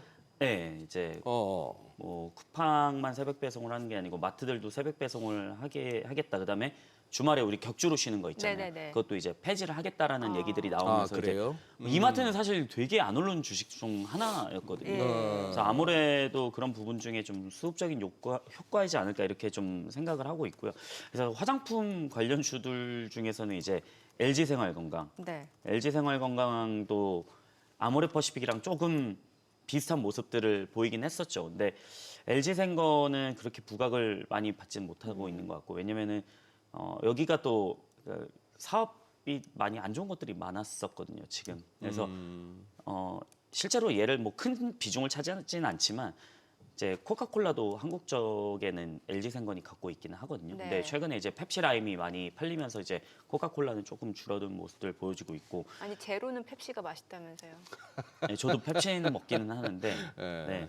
사실 그런 원래 코카콜라가 되게 뭐 강자였었는데 그런 부분들이 좀 하나둘씩 밸류에 반영이 되는 것 같고 그다음에 아모레퍼시픽은 이제 대형주이기는 한데 화장품 중에서는 사실 저는 조금 더 지켜봐야 되지 않을까라는 생각들을 합니다. 왜냐하면은 중저가형 라인업에서 인디 브랜드들이 너무나 수출을 잘하고 있기 때문에 이 부분에서는 좀 더 뭔가 보여줘야 된다. 그러니까 지금은 중국 시장보다 미국 시장에서 수출 데이터나 아니면 아마존에서 프라임데이나 이런 쪽에서 얼마나 많이 팔렸느냐 이게 되게 중요하거든요. 화장품 쪽에서는.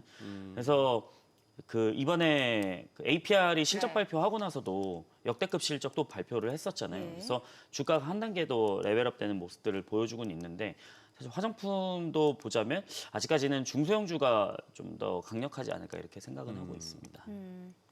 아니 저 하나만 더 물어봐도 될까요? 물어보세요. 네. 한수 이거 한번 점검해 보셨는지 모르겠는데 하도 궁금해서 그동안에 거래 정지됐던 이 파도가 거래 재개되면서 아니 뭔 일이래요? 이달 지금 아직 2월 9일에 불과하고 거래일 기준으로 얼마인데 얘가 134% 올랐네 이달 들어서. 네네. 뭐 어떤 재료로 이러는 겁니까 이게는? 근데 이제 파두가 상패 직전까지 간다 이런 얘기가 있었잖아요. 그랬죠. 네. 예. 그래서 뭐 처음에 상장할 때 뭐 투자자들을 속였다 뭐 이런 얘기도 되게 많이 나오긴 부풀렸다 네. 뭐 이런 의혹. 뭐 네. 하이닉스에 들어간다라고 하더니 뭐 근데 참 네. 주시장이 너무 좋다 보니까 이게 아이러니한 게 상패를 면했다라고 해가지고 주가가 이렇게 가는 부분들이 있기는 한데 사실 저는 한번 이렇게 신뢰도를 한번 잃은 기업을 지금 주가에서 투자를 한다라는 거는 되게 좀 위험한 것 같긴 하거든요. 물론 주가적인 측면으로는 더 갈 수는 있겠죠. 근데 저는 지금 상황에서 거래 재개됐으니까 좋습니다라고 말씀드리기엔 좀 애매하다라고 좀 전달을 드려야 될 것 같고 저는 그래도 파두는 그것을 이겨내려면 숫자로 보여줘야 된다. 숫자로. 네, 왜냐하면 그 숫자 때문에 신뢰도를 잃은 거잖아요. 네, 그럼 그 맞아요. 숫자를 보여줘야 네, 된다라고 그 증명해야 된다라고 생각을 합니다. 네. 그때 돼서는 투자를 해도 괜찮지 않을까라고 숫자 생각하고 대비 시총이 너무 커져 버렸어. 좀. 네. 예, 그러니까. 예. 자, 이제 또 소개할 내용은 산업 보고서인데 이것도 역시 절대 추천 아니고. 네, 추천 아닙니다. 예, 이제 네. 어떤 산업 보고서인지 내용 들어보고 또 관련 기업도 좀 얘기를 들어볼게요. 네. 저희가 제가 지난주에 뭐라고 말씀드리냐면 네. 삼성전기 얘기하면서 네. FCBJ 해야 되는데 그 단독 기사 나와가지고 이제 예. 그래서 FCBJ 쪽을 저희가 산업 보고서를 또 가져왔습니다. 네. 그래서 FCBJ는 뭐냐? 플립칩 방식인 건데 플립칩 방식인 건데 설명을 드리겠습니다. 네. 기존에 반도체는 와이어 본딩 방식으로 전기적 선을 이용해 가지고 기판에 쫙쫙쫙쫙 붙였습니다. 네. 근데 전기적 선이 있다 보니까 거리가 있잖아요. 네. 그럼 데이터가 전송되는 속도가 좀 느리죠. 길어지는 거죠. 예. 그러면 플립칩 방식은 뭐냐면 기판에 그냥 붙여버리는 거예요, 아예. 기판을 붙인다고? 기판에 칩을 붙여버리는 겁니다. 그러니까 거리도 되게 거리가 짧아지는 짧아지는 거죠. 거죠. 예. 데이터 전송 속도가 빨라지는 건데 설명을 드리도록 하겠습니다. 그래서 반도체 미세 공정 한계를 넘어서 후공정 혁신으로 이제 이동을 했습니다. 그래서 FCBJ가 핵심 부품으로 급부상을 하고 있는데 자, 미세 회로가 그려진 반도체들이 이제 나오고 있잖아요. 그래서 메인보드에 실장하기 위해서는 연결해주는 고성능 기판이라고 보시면 될 것 같습니다. 그래서 이게 FCBJ가 왜 이렇게 요즘에 뜨냐면 이게 월페이지 현상이 나타나는 겁니다. 월페이지 현상이 또 뭐냐? 예. 반도체 요즘 뜨겁죠? 네. 열이 많이 나옵니다. 그래요. 자, 열이 나오면 어떻게 되죠? 휘어지고 팽창하고 줄어들고 하다 보면 기판이 휘어질 수 있다는 거죠. 잘못하면 터지는 거 아니에요? 너무 과하면? 그건 옛날 얘기인가? 네, 그 정도는. 그 정도는 아니에요. 네, 네, 그래서 칩과 메인보드는 열에 반응하는 팽창 계수가 서로 달라가지고 이제 고성능 칩에서 발생하는 고열을 건드리지 못하고 판이 휘어지는 겁니다. 그럼 붙어 있다 보면 이게 휘어지면 떨어질 수도 있는 거예요. 그럼 바로 불량인 거죠. 그래서 이 부분들이 좀 기술력이 많이 강화가 되고 있는데 FCBJ는 이러한 기술적 간극을 메워가지고 전기적 연결을 최적화하고 구조적 안정성을 확보하는 필수적인 역할을 합니다. 그래서 기존의 과거 주류였던 와이어 본딩 방식은 이제 긴 신호 경로가 있었습니다. 그래서 속도 지연이라든지 반열 처리 한계로 이제 고성능 칩 구현에 제약이 좀 있었습니다.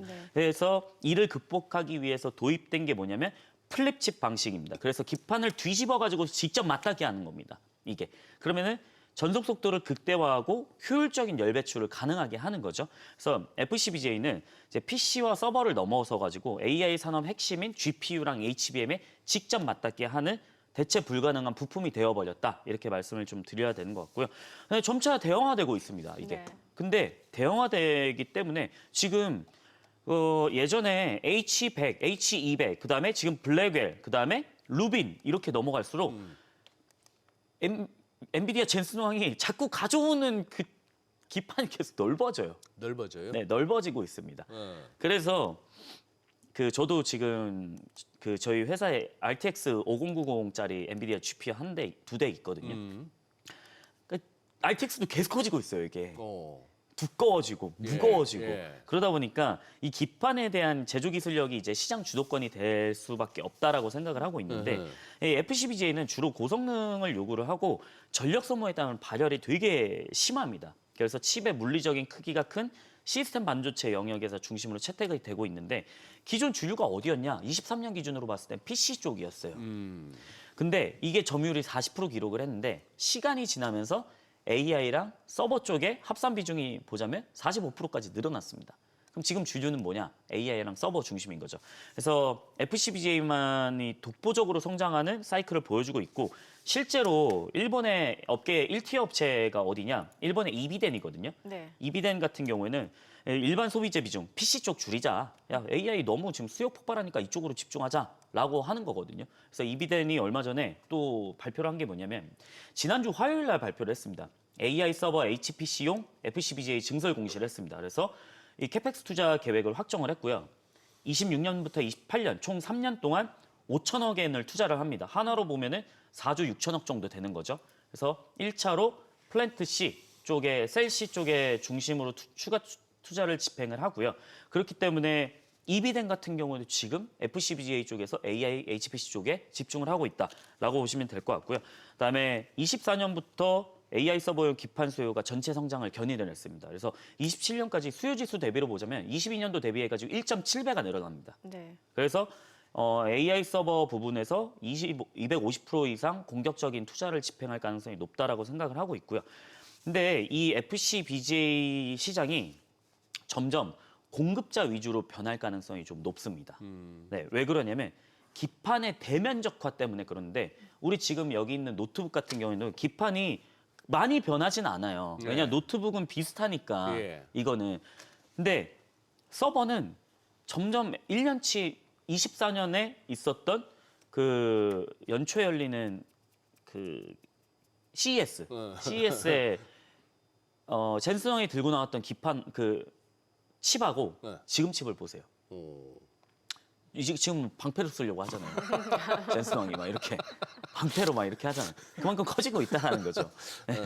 그래서 기판의 대면적한데 26년부터 본격적으로 나오는 엔비디아 블랙을 포함한 차세대 AI 가속기의 연상 성능 극대화를 통해 가지고 이전 세대 대비해서 2배 이상 키우고 있습니다. 그럼 기판도 그만큼 커져야 되는 거죠.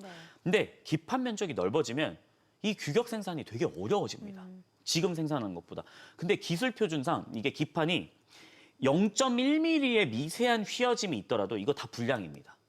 근데 이만큼 큰 기판을 만드는데 여기서 0.1mm의 오차가 있다라고 하면은 그럼 불량률이 되게 많이 나올 수도 있지 않습니까?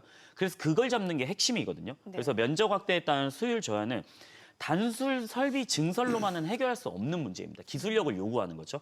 그래서 일반 PC 기판이 적층 구조가 10층 정도라고 하면은 AI 서버용 기판은 12층에서 20층 경우까지 고다층을 기본으로 합니다. 그래서 이를 위해서 조단위 자본력을 갖춘 업체는 거의 어디냐? 이비덴이나 삼성전기 이쪽이다라고 보시면 될 것 같은데 저희가 봤을 때는 삼성전기도 굉장히 유망하다라고 보고 있고요. 그다음에 지난주에 저희가 말씀드렸을 때 AI용 MLCC 쪽 지금 또 뉴스 나오고 있더라고요. MLCC 쪽 AI로 쓰면 ASP 효과랑 가격 단가 효과 때문에 마진율이 늘어날 것이다라는 얘기들이 나오고 있고 저희가 봤을 땐 장비주 중에서는 태성 저희가 예전에 한번 태성을 탐방 갔다 오면서 복합동박이나 이거 한번 말씀드린 적이 있었는데 지금 주가는 많이 오르기는 했거든요. 그래서 많이 오른 게 아니고 미친 듯이 올랐어요. 네, 많이 오르긴 했었습니다. 근데 절대 이것도 추천드리는 게 아니고 저희가 이번에 그 탑티어 업체는 삼성전기랑 이제 태성을 말씀드리는 건데 뭐 삼성전기도 워낙 큰 종목이다 보니까 태성 같은 경우는 이제 PCB 제조의 습식 장비를 공정으로 전문적으로 개발한 업체입니다. 그래서 뭐 폭스콘이라든지 이스페타시스, 삼성전기, LG이노텍 이쪽에다 다 PCB 업체잖아요. 이쪽에다 공급을 한 이력들이 있는데 PCB 제조에는 고사양 신규 설비 투자가 필수입니다. 그렇기 때문에 이러한 식각, 도금 쪽에서 굉장히 중요한 역할을 하고 있는데 시각공정 회로 형성을 담당하는 시각공정이 있고요. 그다음에 층간 연결을 구현하는 도금에 대한 부분들이 있습니다. 네. 이 부분에서 실제 진공애칭 공정 테스트에서 태성이 이제 95.9% 수준의 균일도를 좀 기록한 장비들을 보유를 하고 있고요. 실제로 FCBGA 장비 수주 이력을 보유를 하고 있습니다. 네. 그래서 최근 동사 같은 경우에는 FCBGA 쪽에서 이제 K사 쪽에 그 어디지는 밝히진 않았습니다. 네. 근데 FCBGA 전처리 장비 수주를 좀 진행한 이력들이 있고요. 해당 장비는 저희가 분석을 했을 때 수율을 결정하는 가장 중요한 공정 중 하나인 것 같습니다. 그래서 저희가 봤을 때는 FCBGA 공정에서 요구되는 신뢰성을 충족한다라고 보시면 될 것 같고요. 그렇기 때문에 FCBGA 공정에 대한 투자가 들어간다라고 하면은 장비에 대한 추가 매출 확대가 될 가능성이 높다 이렇게 말씀드리도록 하겠습니다. 네, 오늘 내용 잘 들었습니다. 네, 고맙습니다. 고맙습니다.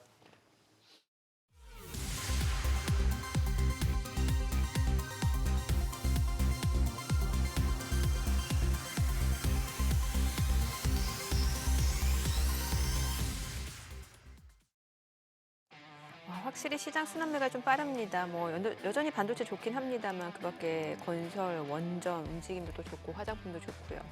네, 예. 허허. 외국인 사고, 기관 사고, 개인은 1조 8고 네. 거래소에서 네. 예.